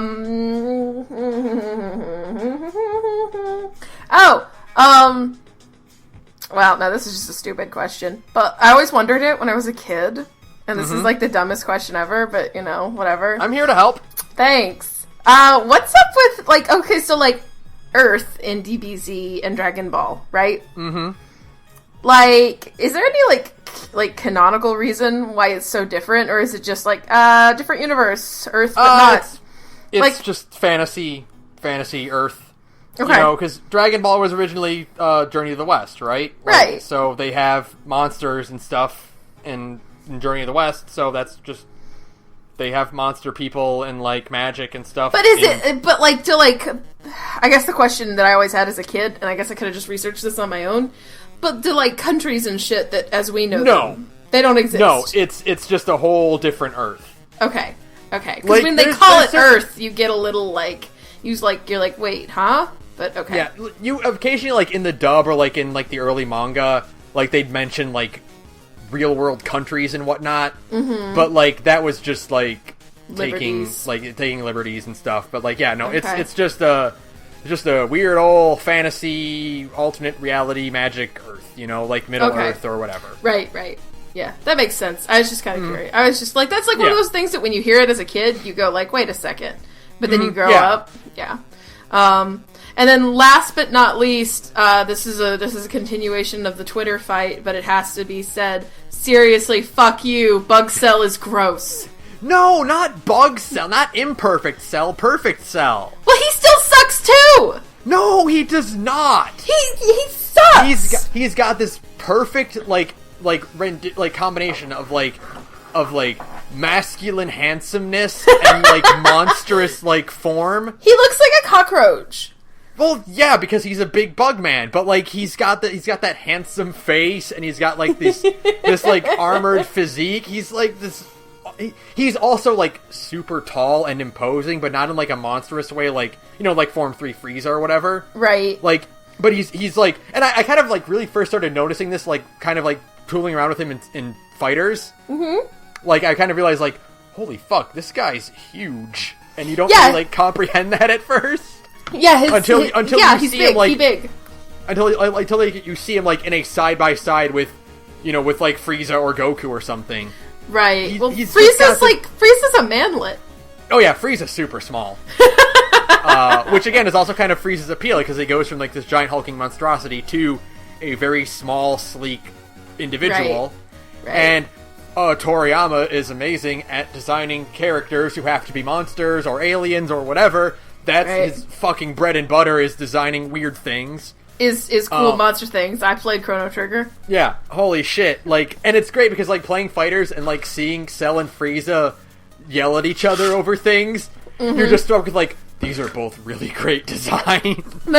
Well, yeah, but... Hold up. No, I think Perfect Cell has probably one of the best designs in anything ever. Like, the giant cockroach wings add weight to his appearance. He's got, like, he also makes the crunching, like, footstep sound when he walks, which is always really good in anime. I love that, like, mechanical, like, clunking noise. Right. Yeah, he's got the fucking, like, charisma and, like, he's voiced by Damian Clark, and it's fucking amazing, and he's smarmy as hell, and he's constantly berating everyone. So in Fighters, in the story mode, if you pit Gohan, like adult Gohan against him, he just fucking starts ripping into Gohan for slacking on his training. And Gohan's like, oh no, I'm trying my best. I'm doing my best, but I had to go to college, or whatever the fuck it was. Yeah, like, he's like, I'm focusing on my studies, and Cell's like, you pussy.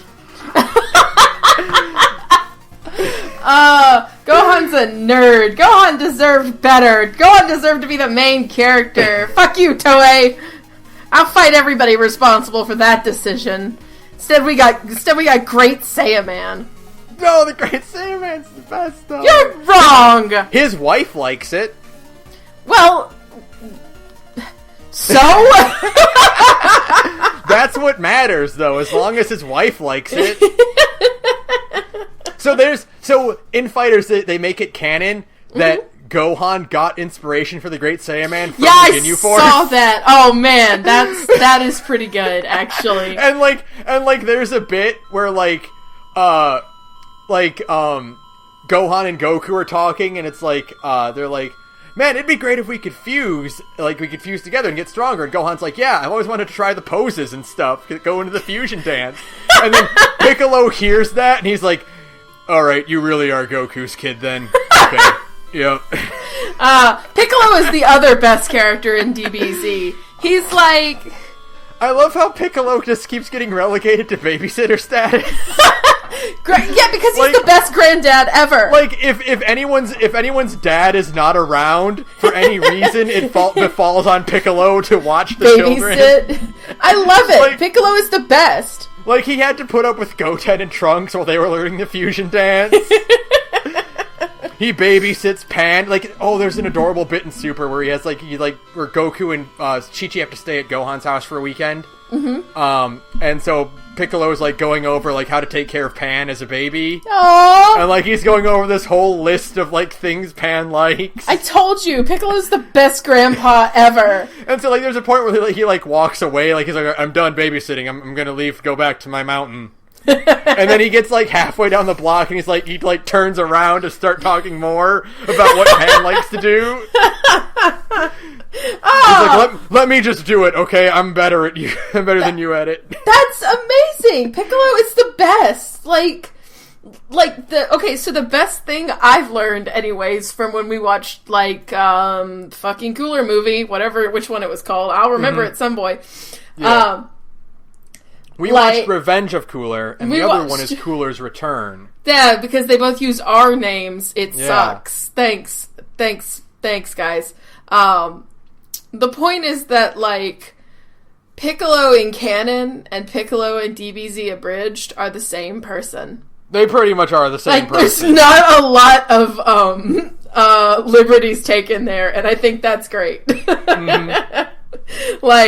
I don't know. I just most of my interactions with DBZ are either things I remember as a kid or the Abridged series. And the Abridged series made it 100% fact that Vegeta and Piccolo are the best characters in the series. They start, if you watch Abridged and you only have your memories of Z to go off of, they really start to meld together and you forget what is technically canon and what is not canon. Right, exactly. It's great. You're like, wait, no, that's actually not how that worked. Oh, yeah. Honestly, the thing about DBZ Abridged, and not to, gush about Abridged too much, but DBZ Abridged rules. I mean, I'm, really far behind on it, but whatever.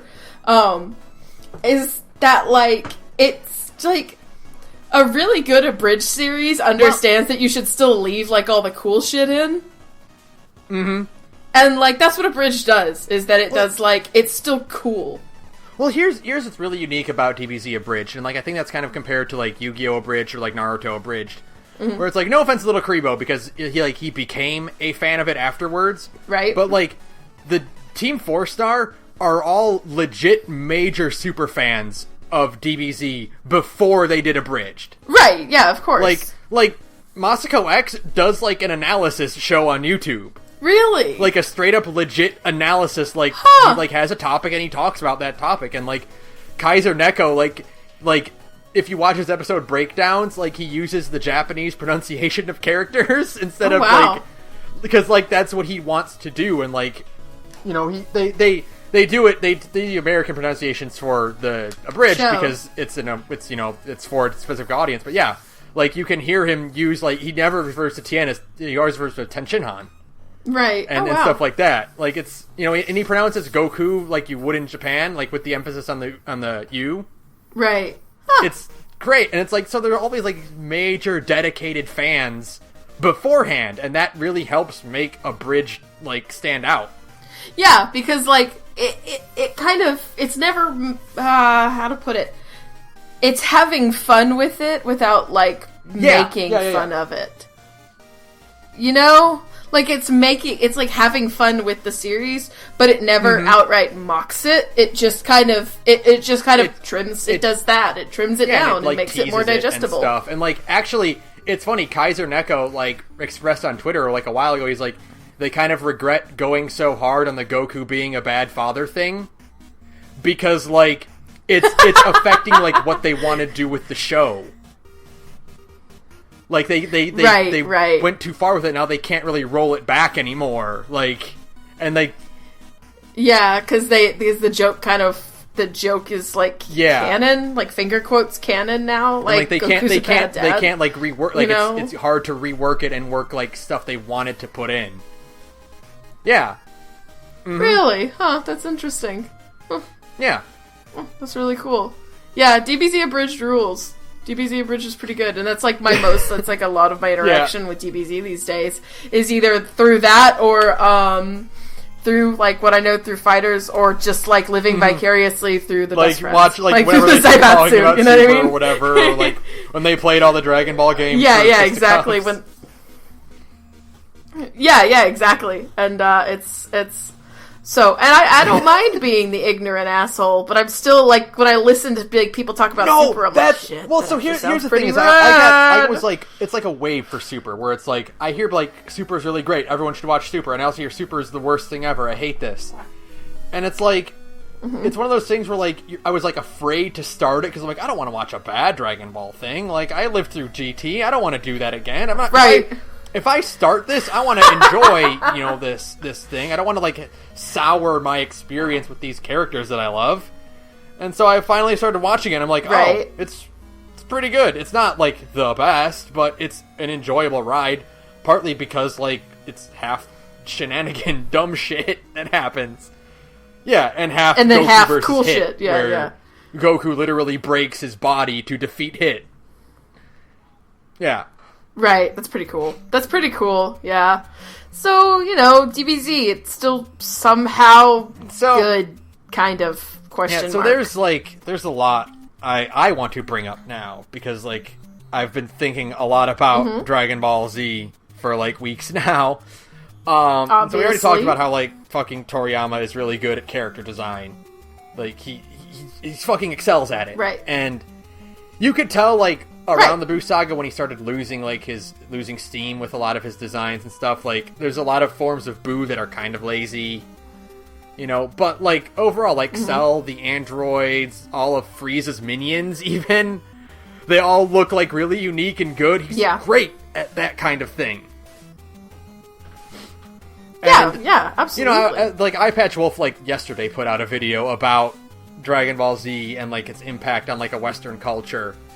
And I really think, like, I would not recommend someone who's experienced a lot of anime already to watch it. Like, if you think about it, like, kids born in, like, 2000, like, kind of after the dawn of Dragon Ball Z, they're all, like, 18, like, 16 years old now. They would have had ample opportunity to experience a lot of other good anime. Yeah, there's, like, that's the problem, is that, like, DBZ, like, there's a lot out there that's objectively better than DBZ. Like, even stuff like that takes the shonen formula and just improves on it, because you can trace back any modern shonen nowadays, and you can, like, point at the DBZ influences. You know, whether it's the character design, or, like, pacing, or, like villain introduction, or whatever. But, like... Unless you're Full Metal Alchemist, which is the greatest shonen series ever written, I mean, I'll fight everybody. You can still find some hints of Dragon Ball Z, like Ed constantly eating things, right? You know, and Ed being a hothead, being really aggressive. The emphasis on martial arts. So there are still influences like everywhere. You can point at things. So it's very interesting to like see like how formulative it is, or how like formative it is for everyone else. And I think one of the biggest reasons it developed so easily in the West, at least, is not only was it like one of the first anime that like long series anime that got like that was put on a regular time slot, you know, alongside Sailor Moon or like the old Voltron or whatever, but it had that nice idea of having so many episodes, and you could watch an episode a day. Like you didn't have to wait a week for a new episode. Exactly. You had 5 a week. And man, it was the craziest thing back in the day, so you could just keep watching more and more. And unlike stuff like Sailor Moon or like Voltron, it wasn't monster of the day. It was these long-standing, continuous stories that, like, the end of an episode was not the end of that conflict. It could lead on to the next episode, and then the next episode it could keep going. And Eyepatch Wolf pointed out, like, there's a lot of things about this series that we kind of take for granted unless you really think about it. Which is, can you think of another villain that has a body count as high as Frieza or Cell? I'm sure I could with, more like, time. Within, like, the anime, but, thing, Frieza fucking decimated planets. These were characters, granted, a lot of them were brought back to life, but, like, the intent was still there, that murderous intent, that complete disregard for life, and, like, you still saw shots of cities and people being slaughtered by the thousands by these, like, unstoppable beings, and that, like, added to that. The fact that, DBZ is a lot of screaming and power-ups and stuff like that, but, like, you go back to that whole idea of, like, these fights could... Because of that, these fights could be so much more visceral. You could see guys getting thrown into mountains, boulders crumbling against them, like waves crashing, and like the sky and the ocean splitting apart with their raw power. And that's something that, like, a lot of other shows, like even a lot of shows don't do to that level anymore. It just it was really cool, and like. Yeah. As a fan of, like, as a kid growing up, you could see, like, an action show like that, and that was something that you would have never seen in anything else. Like, not even stuff like... No, absolutely not. Like, it was, like, the most... I guess it was... Like, you were gonna... Like, even superhero stuff doesn't really you have your Superman, you have your, like, these high powers, like, Superman type things. The Goku versus Superman debate will never fucking end.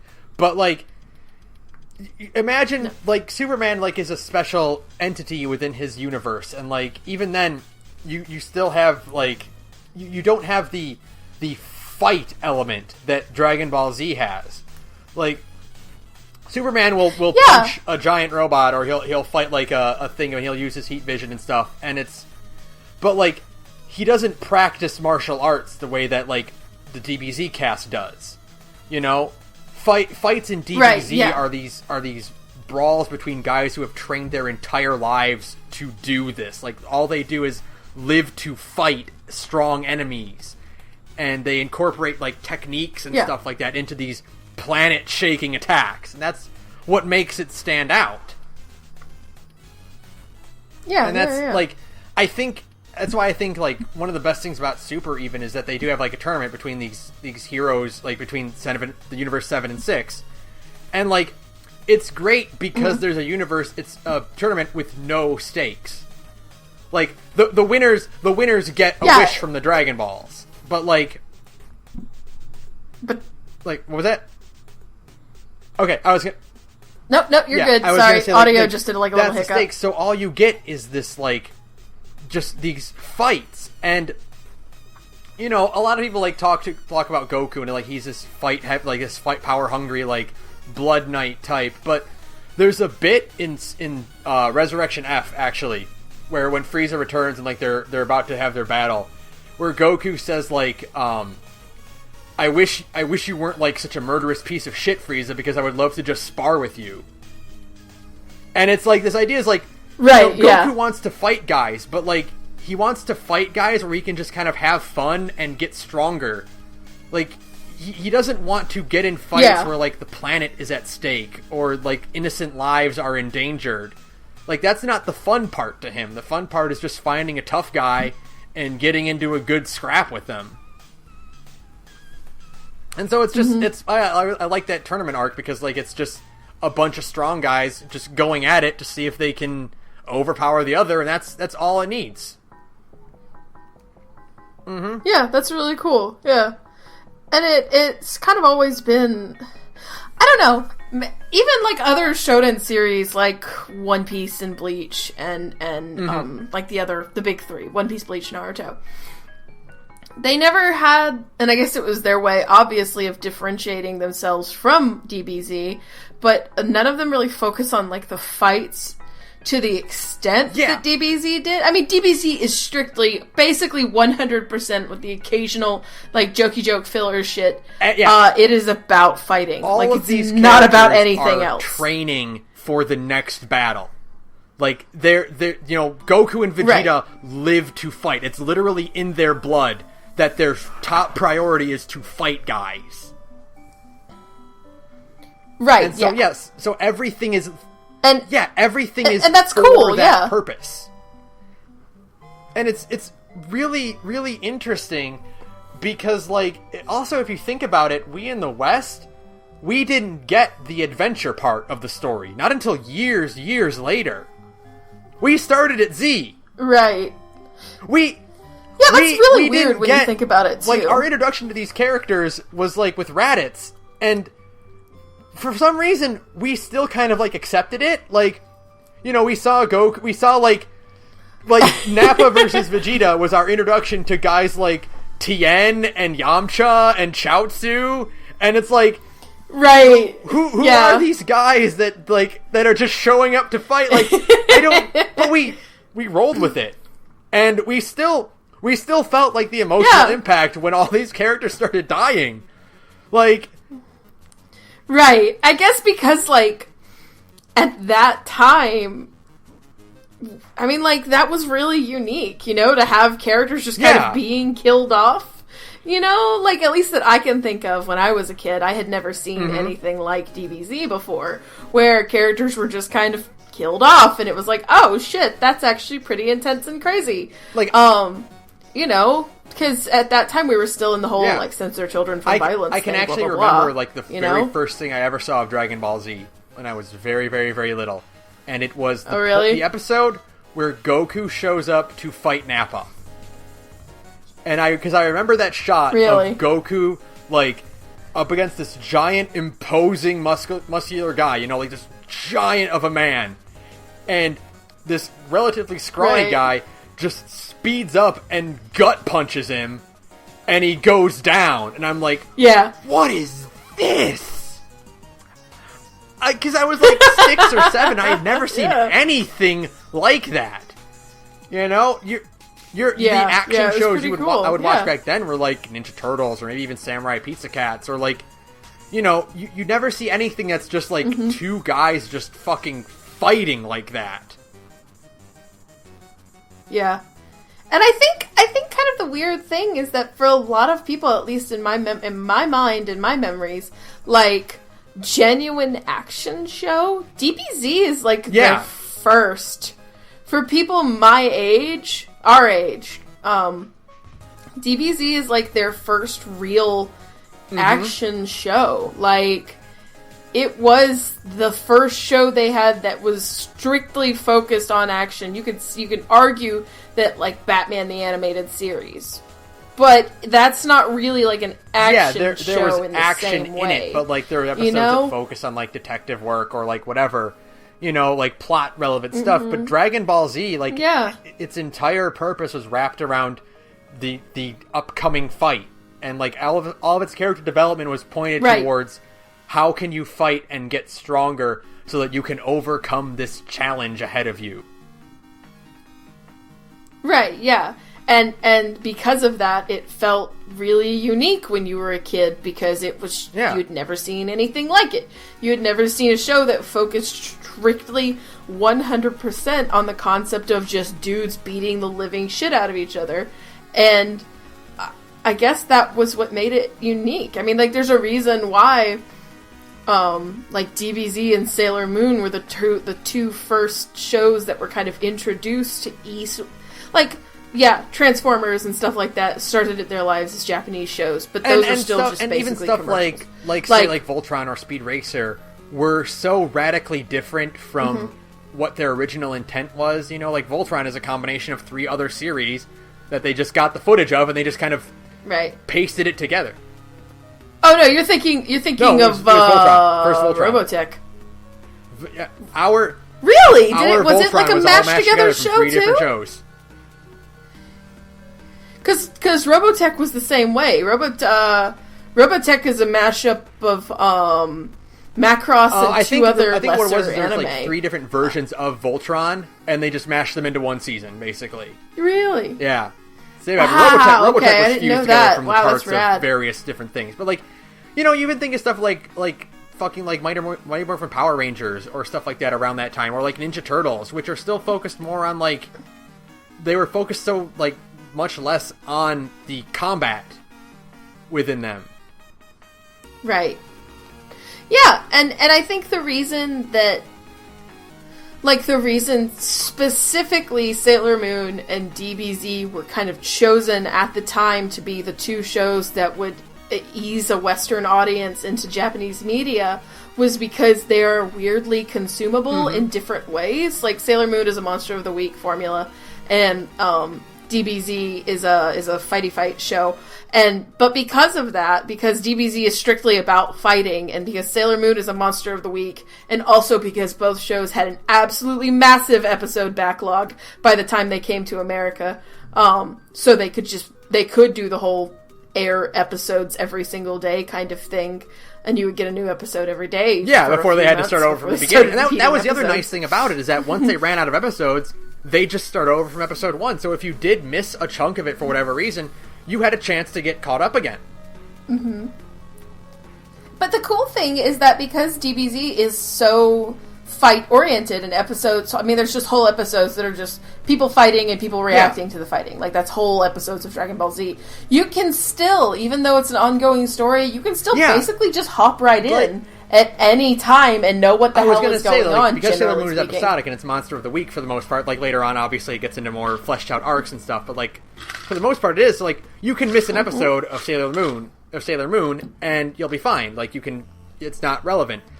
You can also miss an episode of Dragon Ball Z, because these fights are so long, you know, unless it's, like, very specific episodes, like, you know, a transformation episode, or, like, an important plot point. Yeah. Like, the end you of can the still villain. occasionally miss an episode and not be too lost when it starts up again. And that's just, like, it's, like, interesting, like, the same approach of, like, really easy to consume for different reasons. Right. And I think that's why those two shows were picked, and why, you know, here we are 20 years later, still talking about Sailor Moon and DBZ, because they were, like, the true first introduction to the West of Japanese media. And it's just, they're just hugely impactful because of it, you know? And they were both basically kind of perfect for their selected audiences. Exactly. 12-year-old boys and 12-year-old girls. You had one or the other. Like, you had one or the other. You could watch, you know, you had your pick of, like, these two really strong representatives of, like, what their respective genres would end up becoming. Right, yeah. And it was cool. It was something really different. You had never seen anything like Sailor Moon on TV. You had never seen anything like DBZ on TV until it happened. Until, you know, I mean, I think technically, like, other small channels had it before Toonami, but Toonami was the first channel. They would air them in, like, the 6 a.m. slots on, like, weekdays, you know, and it's, like, no kid... Right, yeah. I used to wake up super... No, joke's on you. I used to wake up at 6 a.m. to watch Sailor Moon. Yeah, because I was obsessed. And, but, you know, it's fine. They had, like, really early on, like, merchandise and stuff for these shows and stuff, and it's like, I remember, like, the early Dragon Ball Z merchandise would feature characters that had not been on the show yet. Like, you could buy toys, you could buy, like, Trunks or, like, Great Saiyaman or Goten, and it's like, we didn't know who these characters were. They because it was all stuff that just existed already in Japan. They were all, like, because, you know, back then it was, I remember there was always, like, a weird, like, point where, like, we kind of had to push past this Namek Saga. Like, I remember, like, they aired, like, the entirety of the Namek Saga, I think, like, twice before we started getting into Android stuff. I still remember, and this is, like, a really weird, vivid memory, but, there was a commercial for DBZ on Toonami where the specific plot, like, the specific point of the commercial was, hey, we're not doing reruns anymore. Like, Tom in the commercial said, like, hey, don't worry, we're not repeating the Raditz saga anymore. We're going to move on to the next one. Because they had, you know, they had gotten new episodes in. They had gotten the rights to new episodes. I don't know why that stuck with me for so long, but that was just... it's also funny it was so weird to me. So for this, if you guys noticed, I used the Dragon Ball Z Rock the Dragon theme for the intro song. So I had to find the clip somewhere. So I watched the episode. I watched the intro on YouTube, and it's funny because like for the vast majority of the intro, it's all stuff from the first 3 movies, which again, those aired on Toonami all the time, you know. Then, like, the last, 20 seconds are, like, Trunks and Vegeta going Super Saiyan.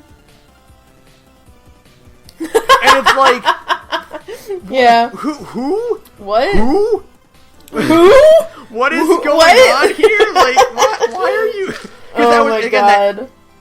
That aired, early aired anime. that theme song, like, way before the concept of Super Saiyan was even a thing.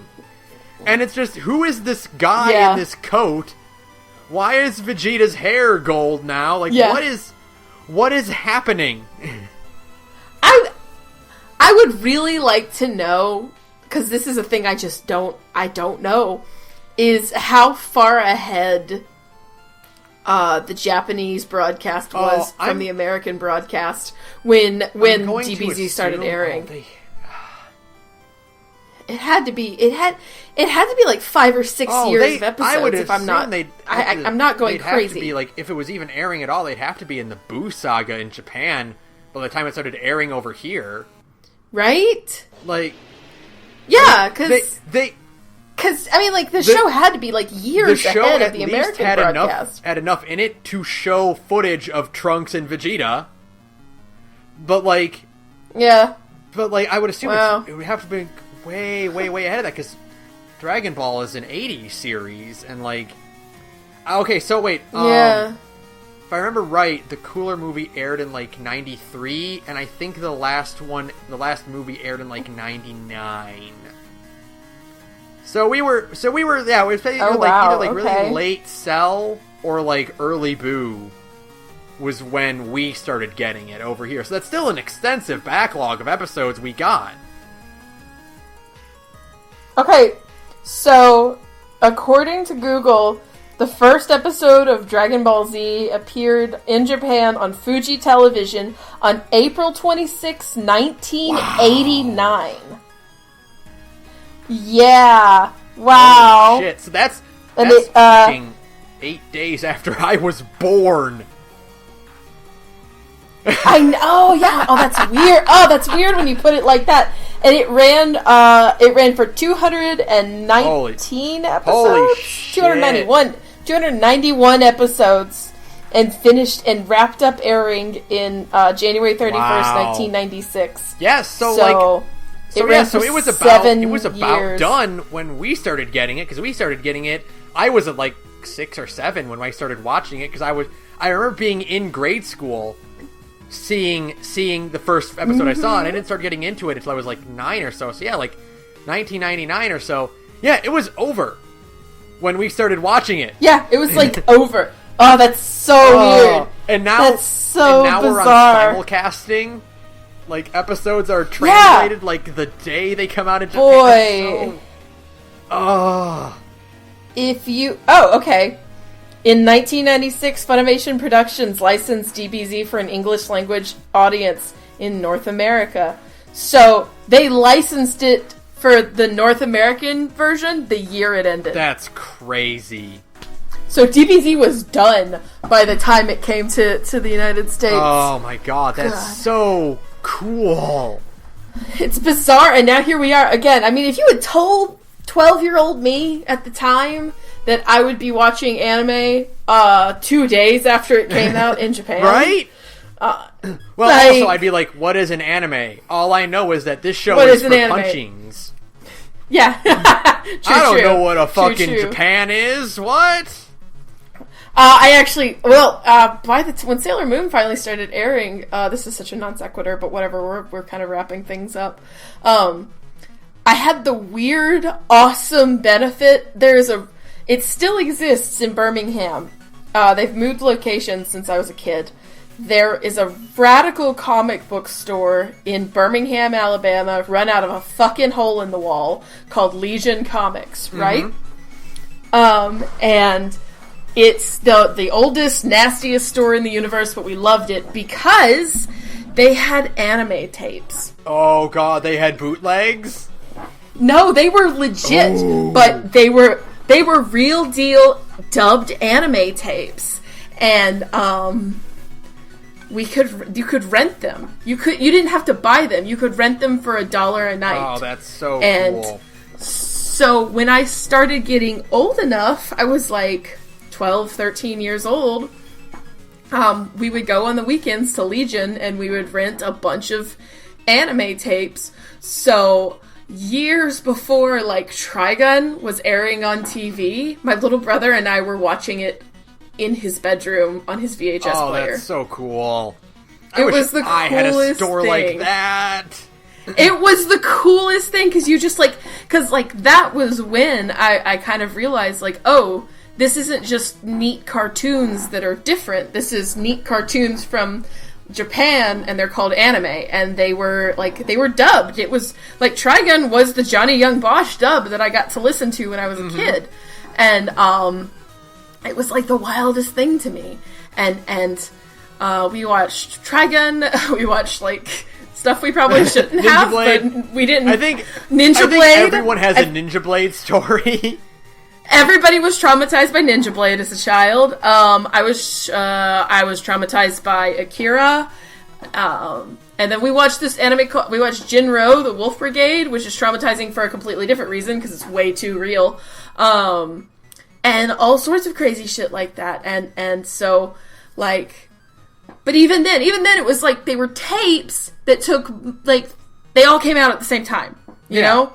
So you couldn't, you still had to wait years to get an official release. And it was the wildest thing. It was amazing. It was just the coolest fucking thing in the universe. And yeah, thanks Legion Comics.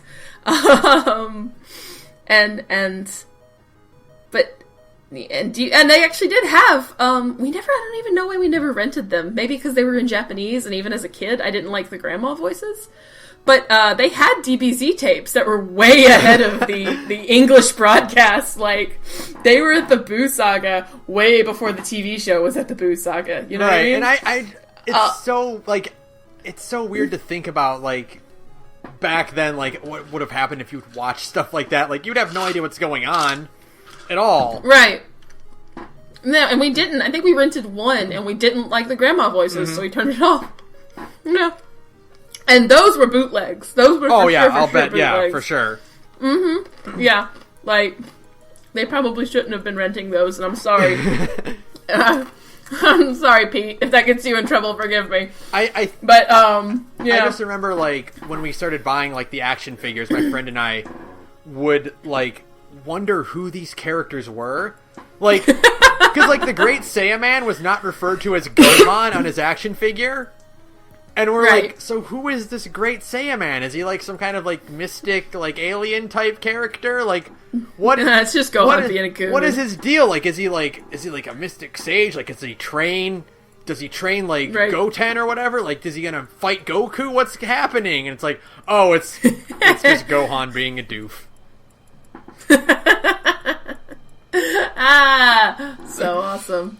So great. DBZ sucks, but it's kind of cool too. Yeah, I mean, like, you know, as I was talking about, like, I'm not going to say it's the greatest shonen ever. It obviously has its problems, and, like, you can tell around, like, even, like, the late Cell Saga and, like, the Boo Saga, like, Toriyama was losing steam, and he was yeah, he was sick of it. He was very much, like, frustrated with having to keep putting out work, and, like, but, you know, and it's not going to be the most compelling story ever. And like I said, I would not if you've experienced, like, you know, like, fucking, like, My Hero Academia or, like, or any other shonen right now, like, you don't need to watch DBZ.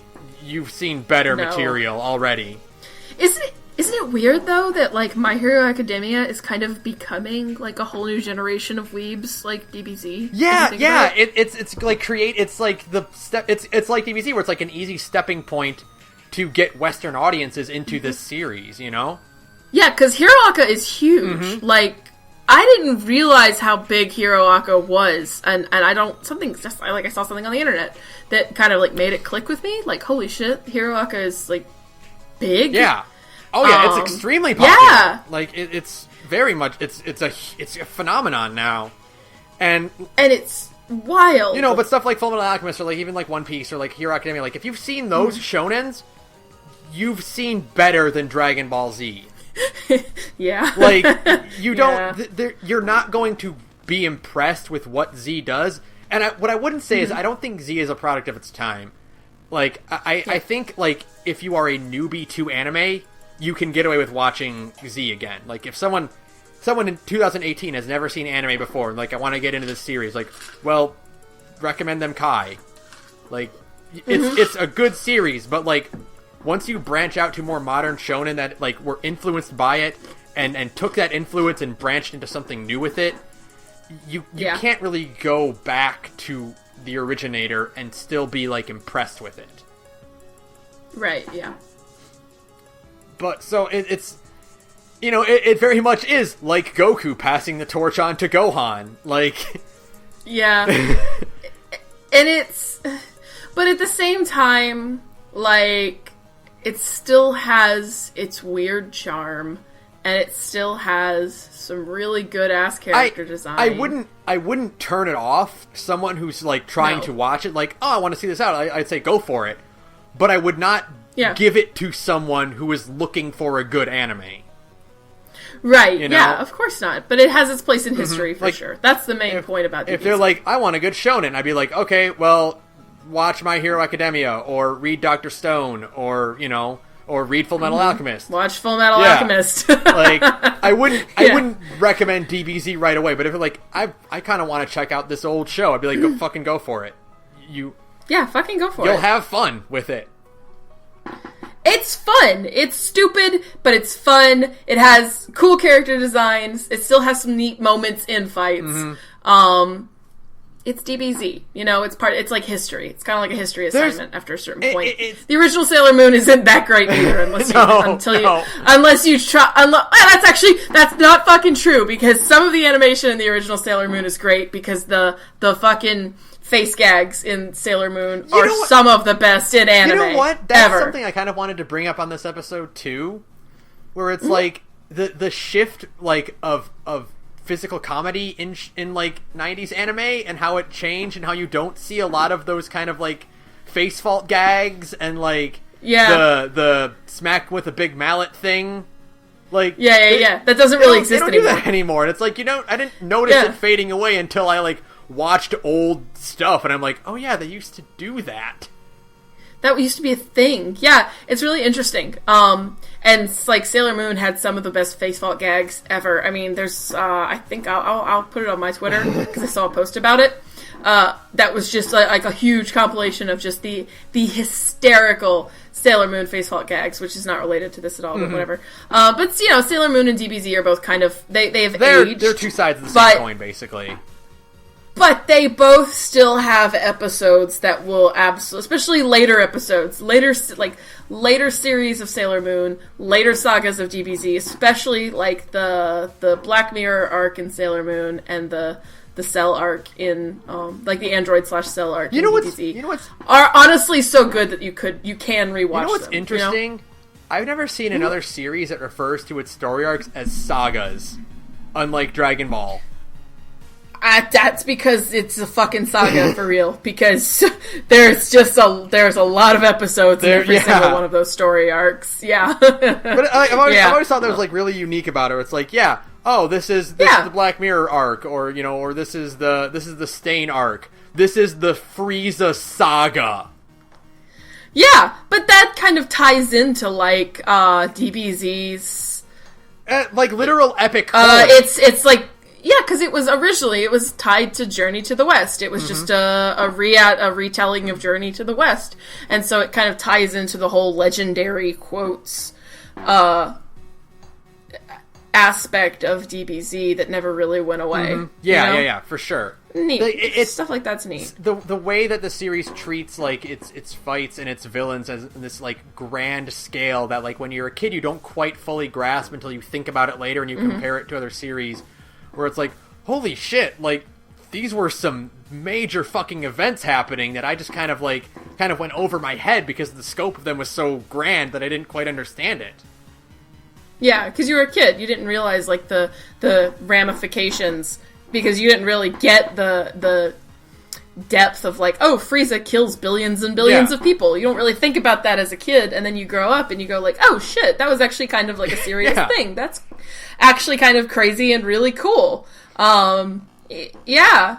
And like I said, man, the android to the end of Cell Saga is actually legitimately great. Yeah, for sure. It's when DBZ was its absolute best. I think it's funny because, like, I think Frieza is one of, like, the most iconic and recognizable and one of the best villains ever. Like, I was telling you the other day, where it's like, Frieza was only in one arc, and yet he's Goku's Lex Luthor, you know? Like, of course. This guy who was only technically in one story arc just is constantly treated as, like, an arch enemy for the hero. Right. But, like, everything in the Android saga was just so fucking good. These characters... It's so These characters pushed to their limits and, like, desperation training, using a time chamber that speeds up, you know, that lengthens a day into a year, just to have an advantage over him. Yeah, no, it's amazing. It's, like, the coolest thing ever. And I don't know, like, just all the concepts that were introduced with the androids and Cell, the time traveling, Trunks is... Vegeta getting to be a good guy, all of this cool stuff, What's really cool about Trunks, and, like, I wish we could do, like, a whole episode of, like, character analysis for Dragon Ball Z. I would actually have to watch more Dragon Ball Z for that, but we could maybe talk about, like, the main six or whatever. Or, the main whatever group. Like, it changes per arc, but whatever. But, like, I love Trunks because Trunks is the closest to an actual hero. Like a standard definition hero that Dragon Ball Z has. Yeah, because he's, like, trying to do a good thing for the sake of doing a good thing. Like, he's just kind of the cool... Trunks is, like, without a doubt, other than Vegeta, like, the coolest character in DBZ. He, like, in just straight terms of just being cool, especially future Trunks. Because he has a sword and a cool jacket, and he has got long hair. He's got a sword and a cool jacket, he shows up and he wrecks Frieza? Like, no big deal, man. It was the raddest thing ever when you were a kid. Trunks is, like, the protagonist of an RPG that just kind of got lost and ended up in Dragon Ball Z. You're so right. He's just Chrono. But, like, you know, and, like, there's just, like, a lot to talk about with these characters. And, like, I'm not going to say they're the most complex characters, but I think what's interesting about Dragon Ball Z and why it's worth, like, a more detailed analysis maybe later on, like, you know, is that the fandom has warped a lot of these characters, and to, like, the general perspective of these characters has shifted a lot. Yeah. And it would be interesting to, like, go back and, like, really look at what, like, not let your memories or, like, the jokes or the memes cloud, you know, your analysis of them, and, like, really see them for what they are. Yeah. That's interesting. Mm-hmm. Yeah, it's really, it's cool. I mean, that's part of the reason I think why the Cell arc is so good is because it kind of actually has more, like, character stuff going on? Yeah, it's got because for one thing, it's the first time in a long time that everyone in that cast is alive and can interact with each other. Yeah. Like, yeah, you know, that's part after of it. After the Saiyan saga, it was Gohan, Krillin, and Bulma for a long time. Yeah, pretty much. And that was cool, you know? Like, that's kind of what makes it interesting and unique, is everybody is up and around, and so you have everybody kind of interacting. Everyone getting to, like, really getting to, like, offer their input and, like, you know, what they can do against this unstoppable foe. And yeah, it's just it's so good. Just watch the Cell Saga. I was like, you know what? I kind of want to give Kai a chance, or, like, maybe I'll just go watch it. But I'm like, I'm gonna do it. I'm gonna go watch. Go watch Dragon Ball Z. Just go watch Dragon Ball Z. Go watch Kai, or not Kai. I have a few of the volumes of, like, Dragon Ball manga, and I'm like, I'm going to seek out more of them and start building that up. And I'm like, you're back in it real deep, buddy. I'm sorry. I'm fucking in. I'm in. You're in. Fighter Z. I'm sorry, dude. Fighter Z did it. Fighter Z did what it wanted to do. I'm in. I was willing. Fighter Z was successful. Here you are. You're back in hell. I bought Budokai Tenkaichi 3, and my friends and I have a blast playing that game. And I'm like, okay, well, that's cool. You know, it's fun. Dragon Ball Z, it's goofy. And I got Fighter Z, and I'm like, oh yeah, I forgot. DBZ is cool. I forgot how cool Trunks is. I forgot. Yeah. I forgot how cool Mystic Gohan is. Like, DBZ's pretty Cell cool. and Frieza. Just raw cool factor. Cell and Frieza are really intimidating villains. Shit. Yeah. Oh, Android 16's awesome. Oh, God. No, it's happening. The Android 16 dunking them meme is the best thing on the internet. Fight me. I cannot wait for Android 16 to dunk more people in DLC. Dunk Broly, do it! We're just gonna dunk Broly right into the trash where he belongs. Yeah! It's gonna be great. We've talked about Dragon Ball Z for 2 hours and 10 minutes. We should probably wrap it up, my dude. I know. I know. It's good. It's like building up. It's like, not. I thought this would like get a lot of it out, and a lot of it is out. No. But there's still like a little bit that's like keeps rising, and I'm like, no, we have to stop. Suppress your power level. This is the DBZ episode. I have to hold back my energy. I can't unleash all my strength at once. You would destroy the planet if you did. Come on. Oh, God. Fucking DBZ. God damn it. God damn it. God fucking. DBZ's pretty cool, even though it's kind of dumb too. DBZ man. is really cool. It'll never That's what it is. Be cool. It's just cool.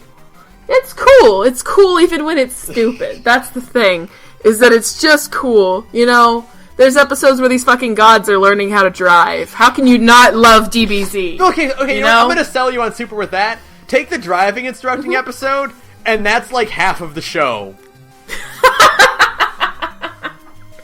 Fuck. I might watch a few episodes. I might watch the Super movies and get back to you and be like, shit, Super's actually kind of good. I'll probably tell you about it after we get off the call, like in more in depth. But like, I have a lot to say about the Frieza movie. It's really just more like selling it to you personally, not for like podcast purposes, but like. This is a huge... Listen, if you're still listening at the 2 hour and 10 point, this is a massive portion of our friendship is this right here. It's us making fucking PowerPoint presentations going, no, let me sell you on this thing so you'll actually, like, watch it or play it or read it. Like, that's a huge portion of the Ben and Sara dynamic. It's finding, like, watching a new series and, like, looking for things like, oh, what can I use to push this onto them? Like, what will they like about this? And the thing is that you can sometimes watch a series, like I'm watching, this is so off topic now, but whatever, we're wrapping up. Like I was like watching Showa Genroku Rakugo Shinju, right? I was like 10 minutes in, I'm like, I can't sell Ben on this one. I can't do it. It's too esoteric. I can't do it. I know the strengths and weaknesses at this point. And so like huge portion of our friendship is just like trying to sell the other on certain pieces of media. And it usually works. So what we'll occasionally do is like do really friendly passive aggressive things to each other. Where it's like, listen, I know you're not going to be into it, but I need to just say how cool I thought this part was.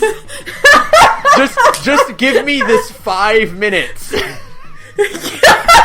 It's like an elevator pitch, like you're trying to sell a TV show to a fucking studio executive. Like, no, give me 5 minutes to just talk about this one thing. And it's like, I know what you're fucking doing, and it worked. It worked with Super, you son of a bitch. Now I have to watch the Super movies because you've sold me on them. God damn it. I have enough to watch. The Hormone does a song about Frieza, and it's fucking really cool. They're the guys who did the Death Note intro, and it's like... And okay, so actually, no, Didn't they? Okay, but didn't like the song get written before Super? And so, like, the song, man, So okay, here's the thing. imagine being that Imagine cool. writing a song about a character, and that song is so cool it drags the creator of the series out of retirement to make a movie. God. Oh, God. I would die. I mean, like, at that point, you would have to die, because you would never be able to top that career milestone, you know what I mean? Like, you would have to I would die. Like, that's it. So, fuck. Ben, we have to wrap we're this wrapping episode up. We're done talking about Dragon Ball Z. We're done talking about DBC. We gotta stop, man. We gotta stop. Okay. Thanks for Mr. Fuse for background music. You can follow us on Twitter, and you can look at all the fucking Dragon Ball Z shit I've been retweeting at the Gorge Podcast. Let's see us argue about character design some more. At the Gorge Podcast. You can email us at thegorgepodcast@gmail.com. Sarah has another podcast that is not about Dragon Ball Z. What's that podcast about? Sarah, I give up. I was trying to do it quickly, and I can't. Shit. Hey, I'm in another podcast. It's called Big Gay Nerds. Me and a bunch of cool queer friends get together, and we play different tabletop games. It's a lot of fun. Our next arc, a saga, finger guns, is a surprise, so you'll have to wait and see. We just wrapped up Blades in the Dark. You should come check us out. We're at Big Gay Nerds on SoundCloud, and you can find all of the other links from there. Thanks. So that'll be it for us. Man, fuck GT. Fuck GT! I wanted more Android 17 content when I was a little girl, and that's the fucking... Do you know how offended I was by the Super 17 design when I was a kid? It's so bad! It's so hideous, and I was so hot for 17 and 18. You know what he looks like? He looks like if 17 was like a middle-aged man who was balding. But it's not even... It's just bad. It's like the whole point of what makes like 17 and 18 so like cool and scary is that they just look like a pair of fuckhead 17-year-old kids. You know what I mean? They just look like some dudes. And you're like, oh, that's kind of cool. They just look like normal assholes. And here they are like breaking Vegeta's arm. How radical is that? And then, like, here's fucking Dragon Ball GT, and 17, Super 17, just looks like a piece of shit. And I was, like, offended when I was a kid when I saw it. I was like, how dare you? It's so ugly. It was so mad. Ugh. Fuck GT and fuck Super 17. Good night, everyone. Good night, everyone.